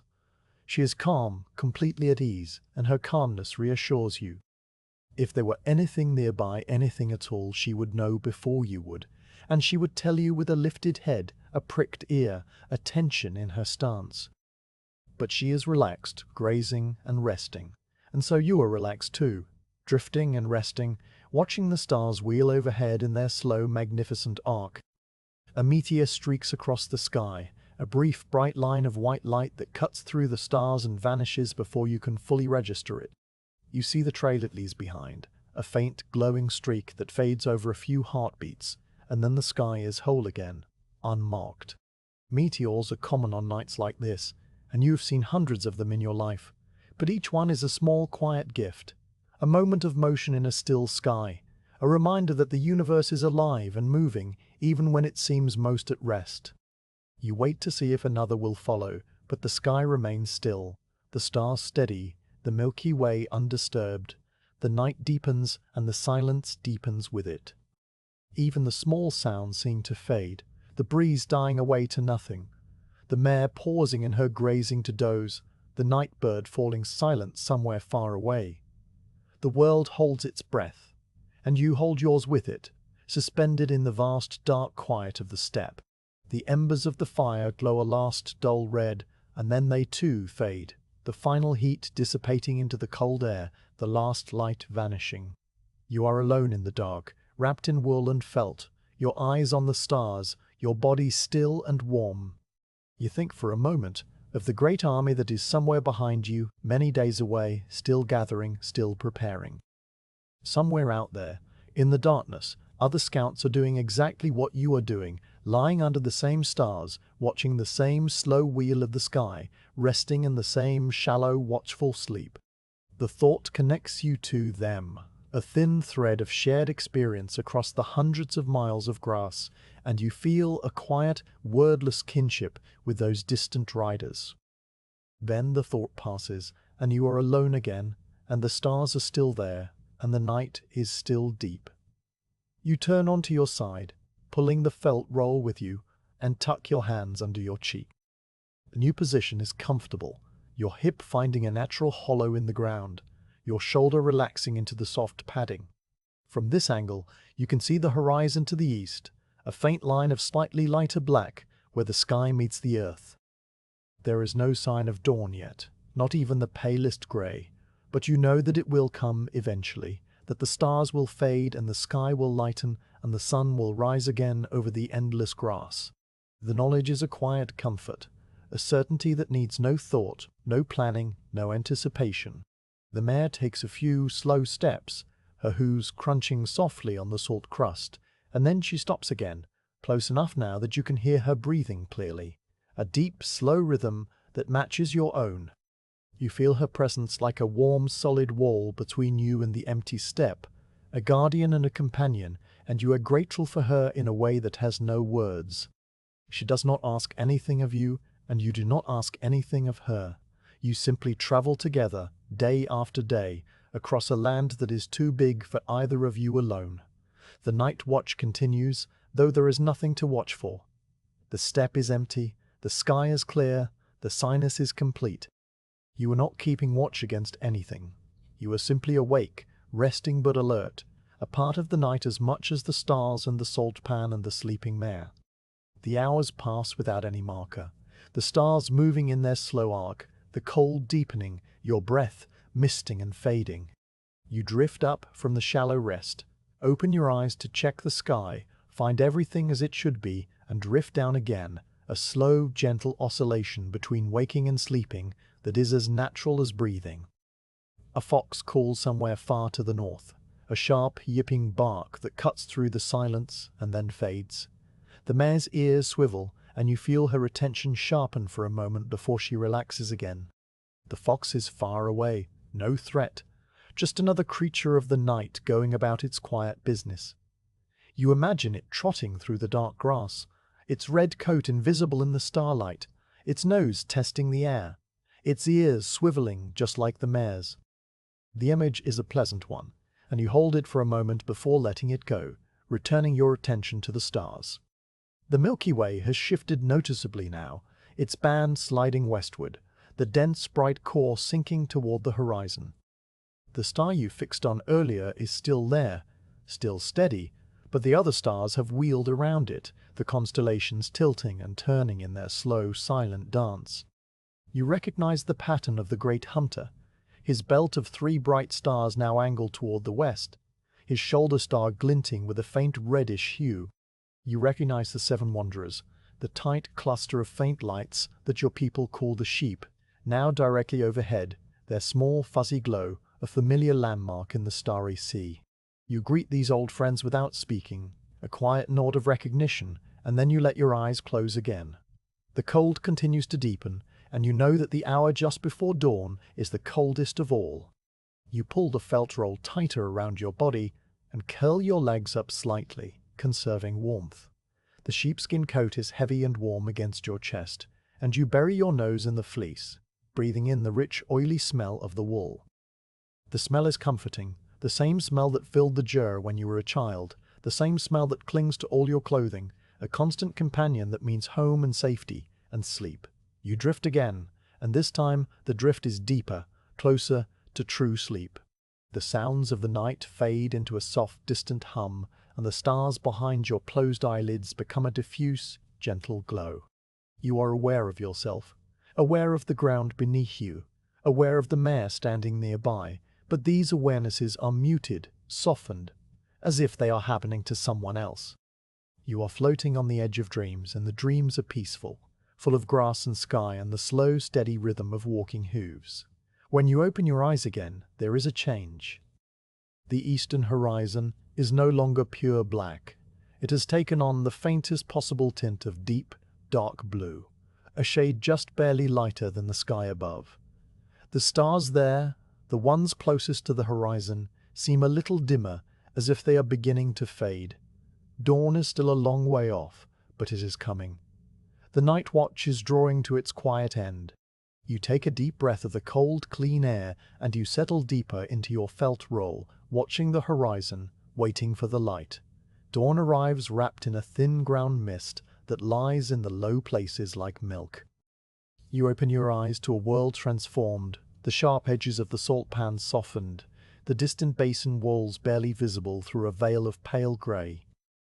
The air is cold and still, cold enough that your breath rises in slow, heavy plumes, and the felt sleeping roll beneath you is damp with dew on its outer surface, though the wool against your skin remains dry and warm.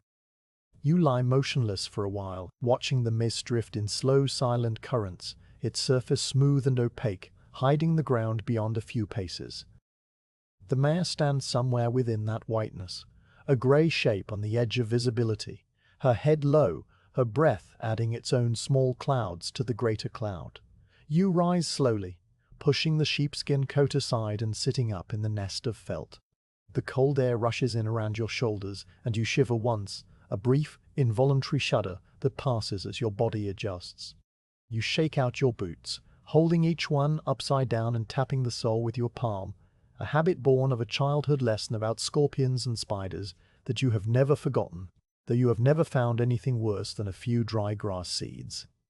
The leather is cold and stiff, and you work your feet into them carefully, lacing the rawhide wrap snug around your calves. The ground beneath you is cold and hard, the sandy soil packed tight by the night's chill, and you feel its solidness through the soles of your boots when you stand.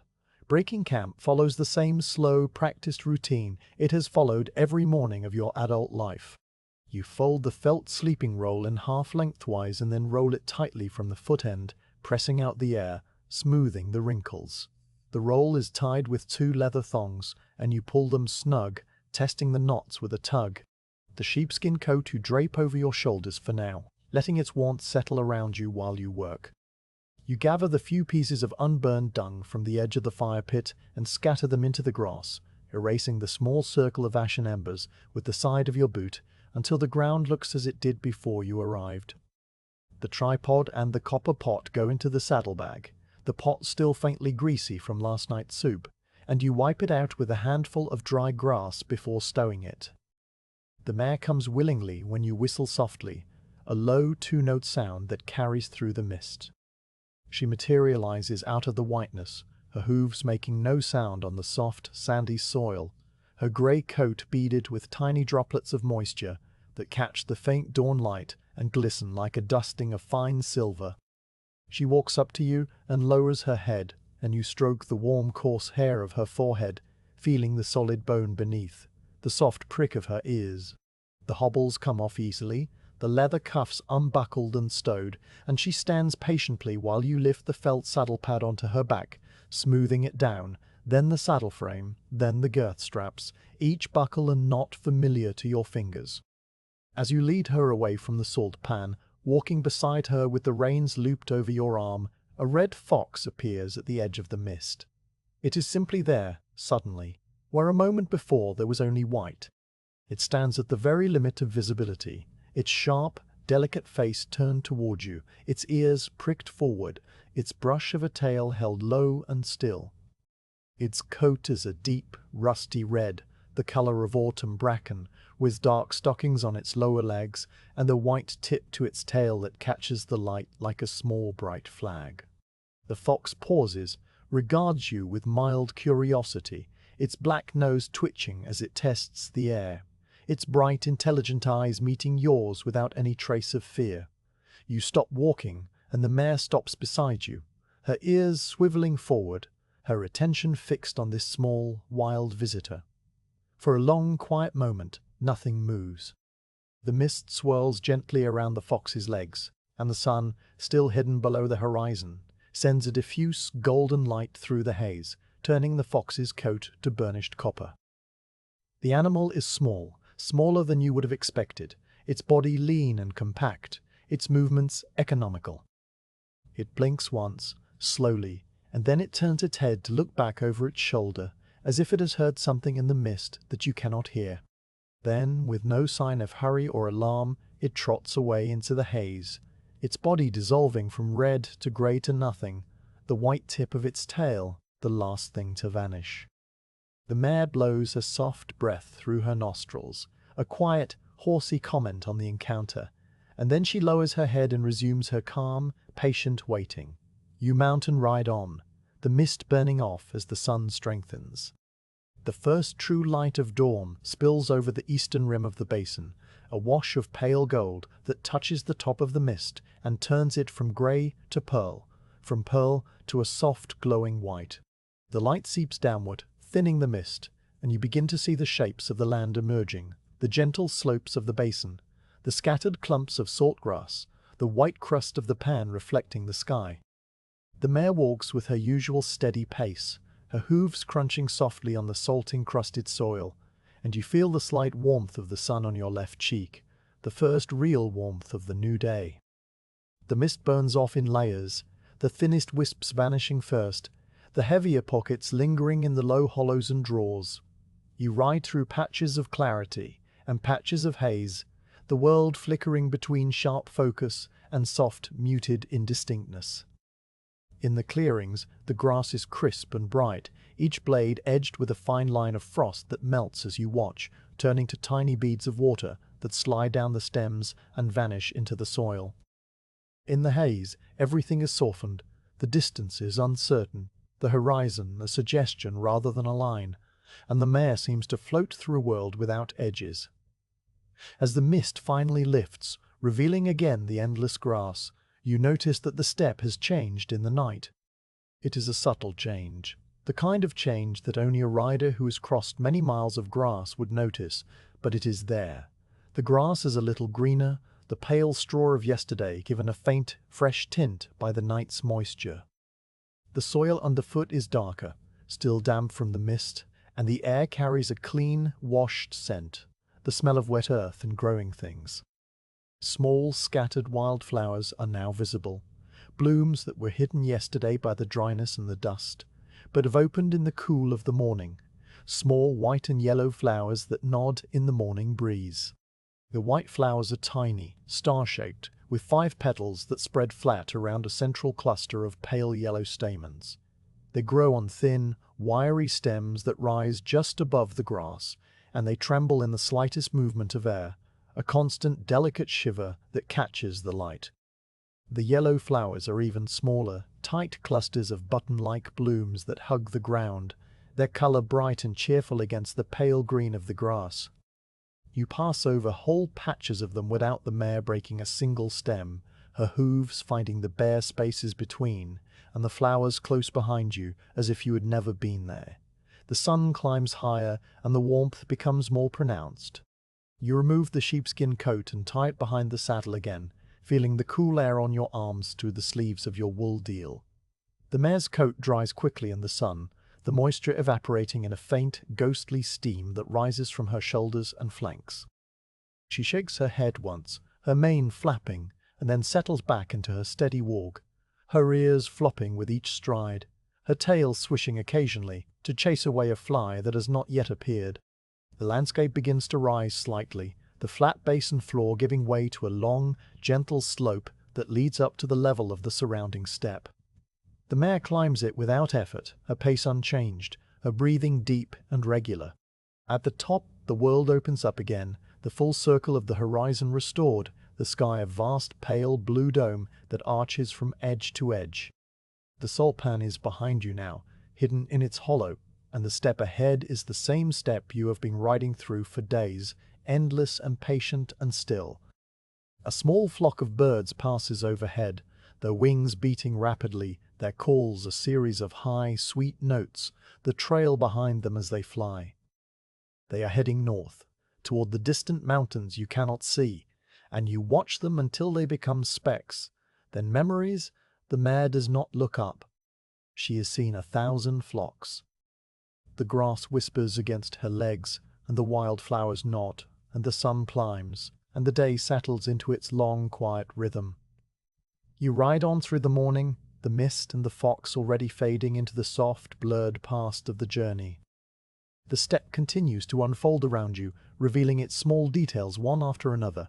The pattern of a lizard's tracks in the dust, the shadow of a cloud drifting across the grass, the distant, faint line of a watercourse marked by a meandering ribbon of darker green. Each detail is a quiet gift, a moment of gentle attention, and then it passes, replaced by the next, and the next, a slow, unrolling scroll of light and land and air that has no end. You are not impatient for anything. You are simply here, riding, watching, breathing, a small, moving point in the great stillness of the grass. The terrain begins to rise into low, rounded hills covered in coarser grass, and occasional clumps of feather grass that wave like pale water when the wind moves through them. You have been riding for several hours since leaving the salt pan behind, and the land has been slowly transforming around you, the flat plain giving way to these gentle undulations, the soil becoming rockier, the grass growing taller and more varied. The mare adjusts her stride to the changing ground, shortening her steps on the uphill sections and lengthening them on the downslopes, her breathing deep and even, her hooves finding the best path through the scattered stones without any guidance from you. The hills themselves are not high, perhaps 100 feet from base to crest, their slopes smooth and rounded by ages of wind and rain. They roll away to the south and east in a series of soft, overlapping curves, like the swells of a petrified ocean, their crests catching the afternoon sun on one side, while the other side lies in cool, purple shadow. The grass that covers them is different from the short, fine grass of the plain, coarser and thicker, its blades a deeper green with a bluish cast, and it grows in dense, springy tufts that brush against the mare's belly as you pass. The sound it makes is different too, a louder, rougher rustling that rises and falls as the wind gusts over the hillsides. The feathergrass is the most beautiful of the new plants, tall, slender stems that rise above the general level of the turf and end in long, silky arms that catch the light and the wind together. When the breeze blows, the feathergrass bends in unison, its pale plumes rippling like the surface of a shallow lake, and the light slides along the length of each arm in a continuous, shimmering wave. You watch the wave move across the hillside, starting at the base and running upward to the crest, a silent, graceful motion that repeats and repeats, never exactly the same twice. The mare walks through a patch of feathergrass and the plumes part around her legs and close again behind her, their touch light and fleeting. You catch the faintest scent of smoke on the breeze, so thin it could be memory. At first you are not sure you've smelled it at all. It is more an impression than a fact, a suggestion of wood smoke that comes and goes before you can properly identify it. You raise your head and test the air, breathing in slowly through your nose, and there it is again, a thin, sharp thread woven into the clean smell of grass and earth. The mare smells it too, her nostrils flaring, her ears swiveling forward, and she lifts her head and looks toward the south with a quiet, questioning attention. You steer the mare to higher ground to get a better view, turning her head gently with a light pressure on the rein, and she responds willingly, angling up the slope of the nearest hill.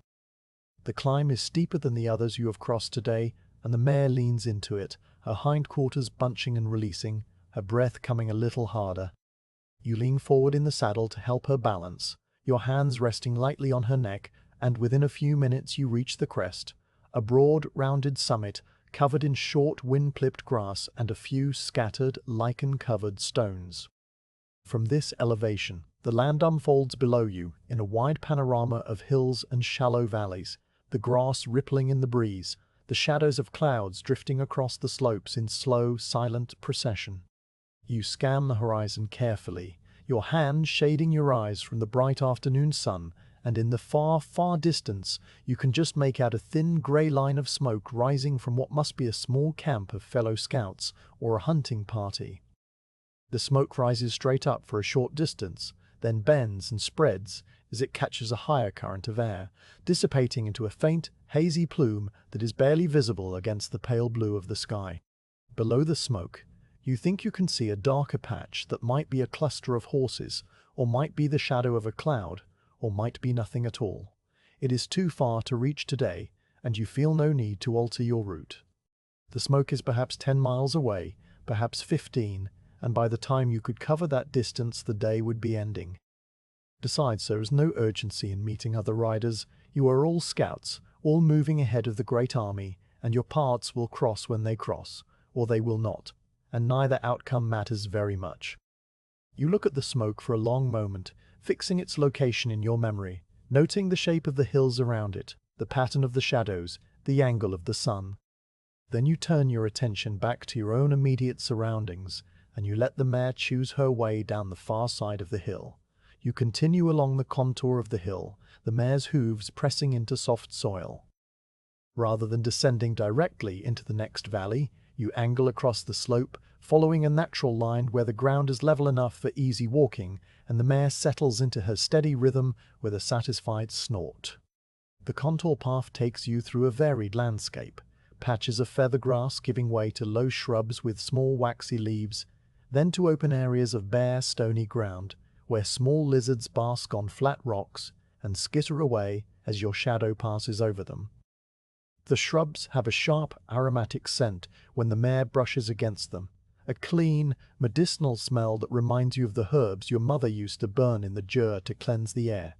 The smoke's scent waxes and wanes as the breeze shifts.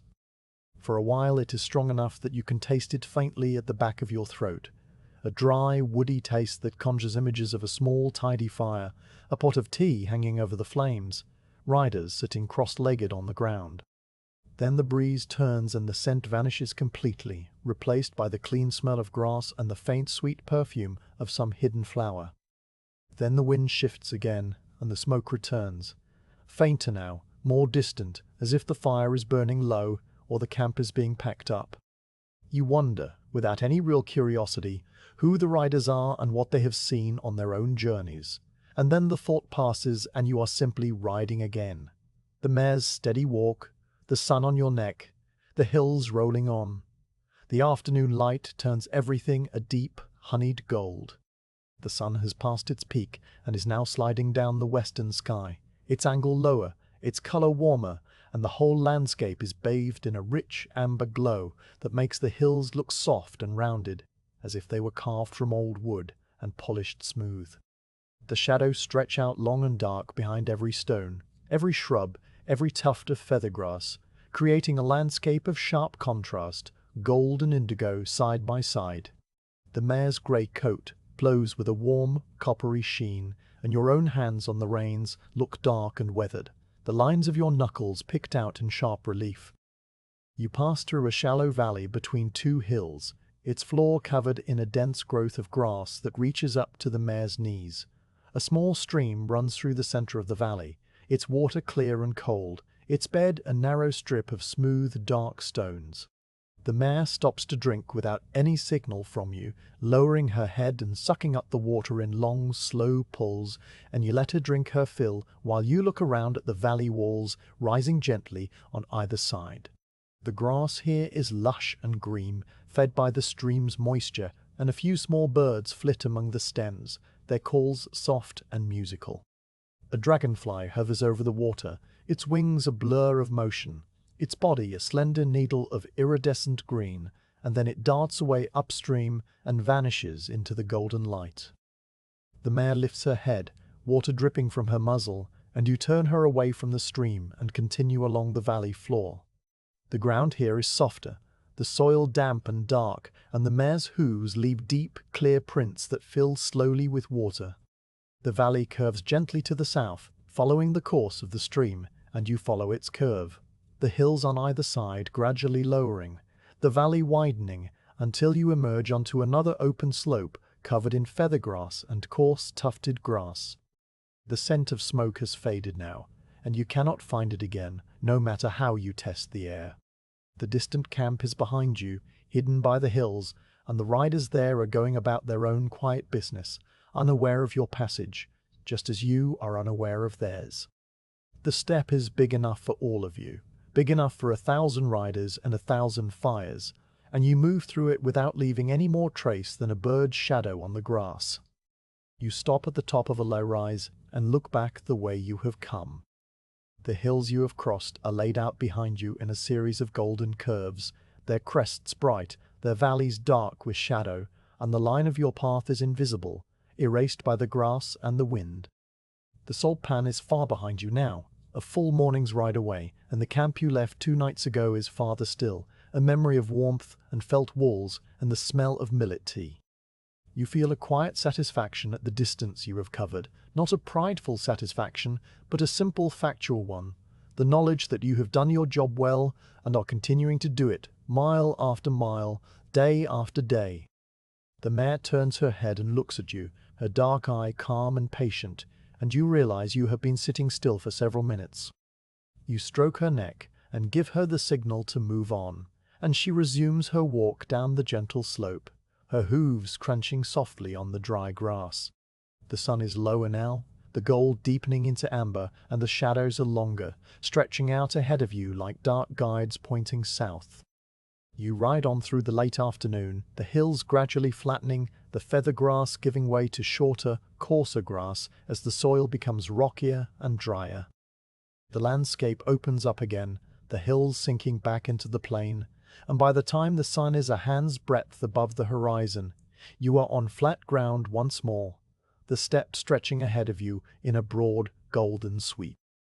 The distant smoke is gone, and the other riders are gone, and you are alone again with the mare and the grass and the vast, quiet sky. The evening approaches, and you begin to look for a place to camp. Ahead, you see a dark line of brush that marks a watercourse, perhaps the same stream you crossed earlier, grown wider and slower as it flows south. You turn the mare toward it, and she walks on, her pace as steady as it was at dawn, her endurance seemingly without limit. The first stars appear in the eastern sky, faint and tentative, and the air cools, and the day draws toward its quiet, uneventful close. On the 10th day, or perhaps the 11th, time having become a soft, unmeasured thing, you come to the place where the outriders agreed to meet. The days behind you have blurred into a single continuous flow of grass and sky, the sun rising and falling, the mare walking steadily onward, and you have stopped counting the mornings. The steppe has provided all the rhythm you need, a slow, deep pulse that has carried you forward without any need for clocks or calendars. Now, as the sun begins its descent from its midday height, you see the valley opening before you, a broad, gentle declivity in the endless plain, and you know at once that this is the place. The valley is broad and shallow, a wide bowl of green that spreads between two low, grassy ridges. It is perhaps a mile across at its widest point, its floor level and smooth, covered in a thick carpet of grass that is richer and deeper in color than the grass of the surrounding steppe. A clear stream runs through the center, its water catching the sunlight in bright, shifting flashes as it flows over a bed of smooth, dark stones. The stream is bordered by willows, their slender trunks leaning gracefully over the water, their long, thin leaves stirring constantly in the light breeze, creating a soft, continuous whisper that carries across the valley like a hushed conversation. The sound is the first thing you notice, a gentle, rustling murmur that welcomes you from a distance, a sound of shade and water and rest. A few other scouts have already arrived, their horses grazing together in a loose herd on the far side of the stream. You see them as small, dark shapes against the green, the horses moving slowly, heads down, tails swishing, their coats gleaming in the sun. The scouts themselves are scattered along the stream bank, some sitting on the grass, others lying on their backs with their hats over their faces, one or two standing at the water's edge, their postures relaxed and unhurried. A thin column of smoke rises from a small fire near the willows, bending and swaying in the breeze, and the smell of it reaches you, a faint, woody scent that is as familiar as the smell of your own clothing. You dismount at the top of the valley's gentle slope, wanting to give the mare a rest before the final descent. She stands patiently while you loosen the girth a few notches, letting the saddle shift slightly on her back, and she blows a long, soft breath through her nostrils, her sides heaving once with a deep, satisfied sigh. You run your hand along her neck, feeling the damp warmth of her coat, the solid muscle beneath, and she turns her head and nudges your shoulder with her nose, a quiet gesture of trust and familiarity. Then you take up the reins and lead her down the slope, walking beside her, your boots sinking slightly into the soft, springy turf. As you approach the stream, the other scouts notice your arrival. They do not call out or wave with any great energy. They simply lift their heads, or raise a hand in a slow, quiet greeting, or nod once in your direction, their faces calm and unsurprised. You are expected, but not urgently awaited. You are one more rider among many, one more scout returning from the empty steppe, with nothing to report but grass and sky and the vast, patient silence of the land. You nod back, a small, wordless exchange, and then you lead the mare down to the water's edge. The stream is clear and shallow, its water so transparent that every stone on the bottom is visible, every ripple of the current traced in sharp, dancing lines of light. The mare lowers her head and drinks, her muzzle breaking the surface with a soft dip, and the water flows around her lips in tiny, swirling eddies. You crouch beside her and scoop up a handful of water, drinking deeply, feeling the cold, clean liquid slide down your throat and spread through your chest.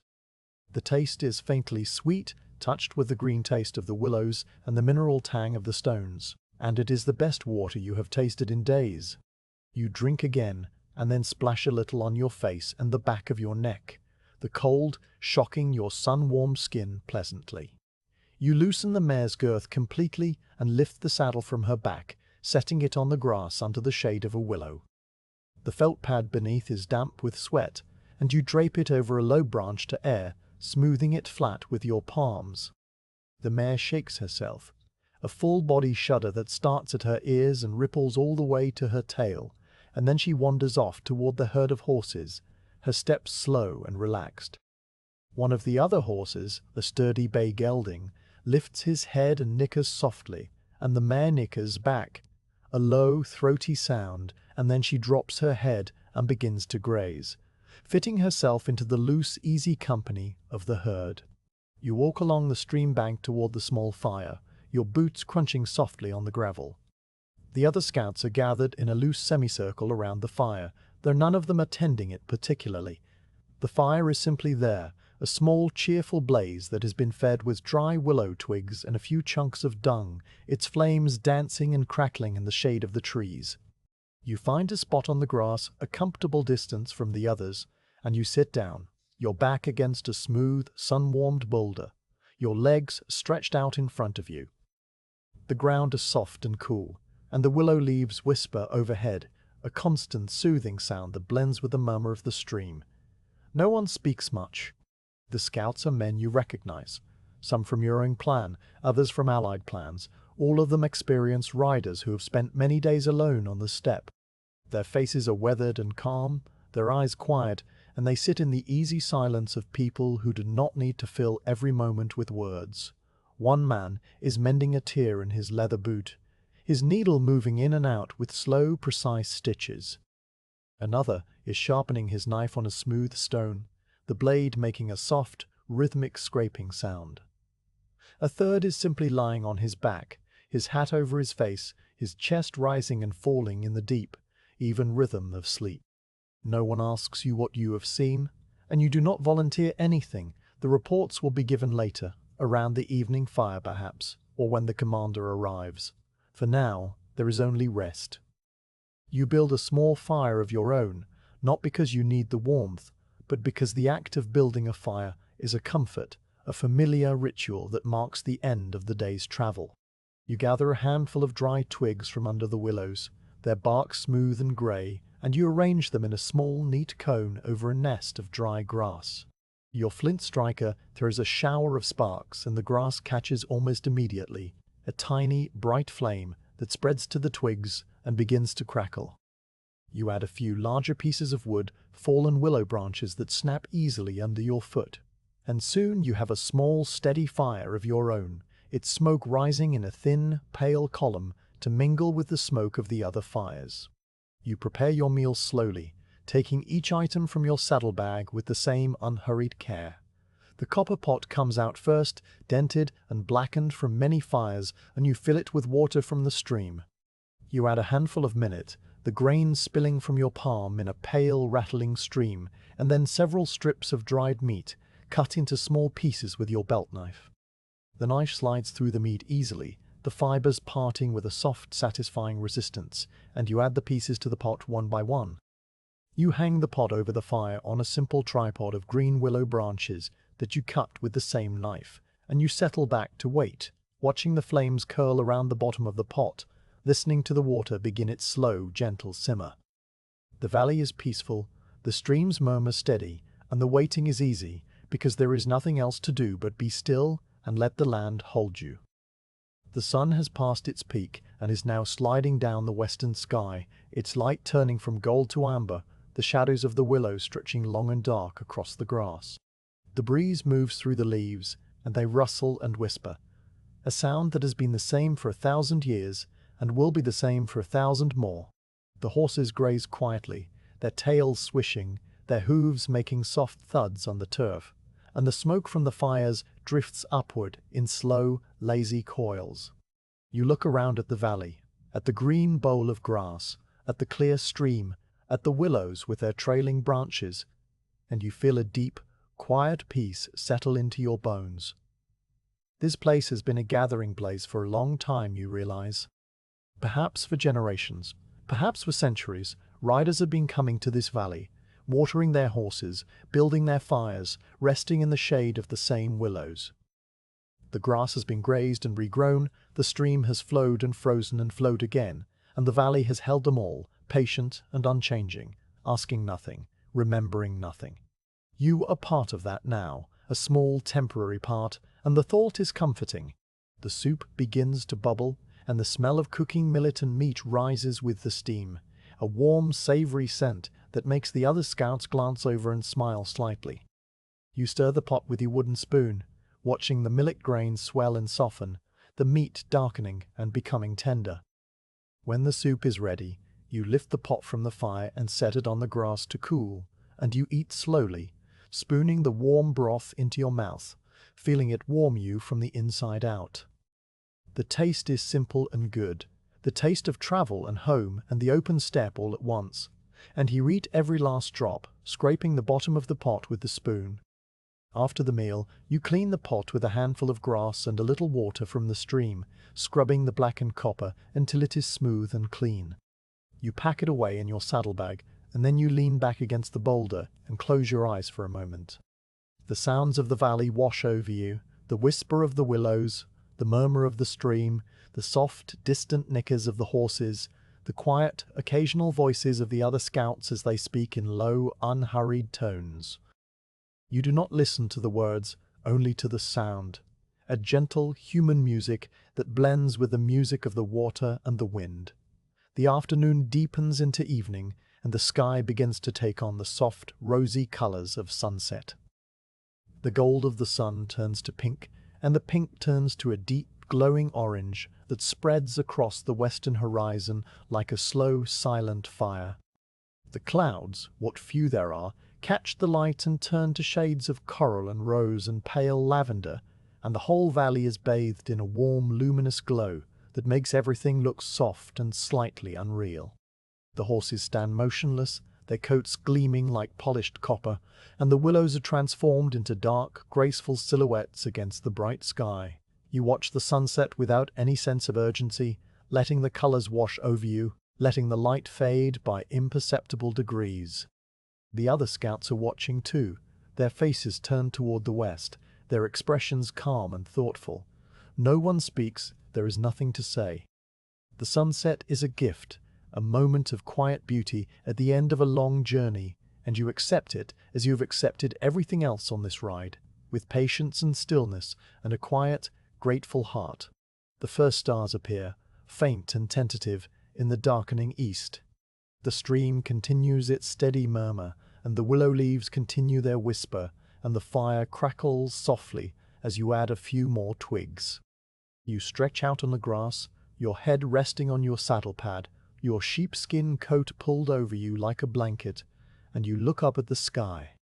The Milky Way is just becoming visible, a faint, dusty road of light that arches across the heavens, and you trace its path with your eyes, remembering the night you spent by the salt pan, the stars wheeling overhead, the fox appearing at the edge of the mist.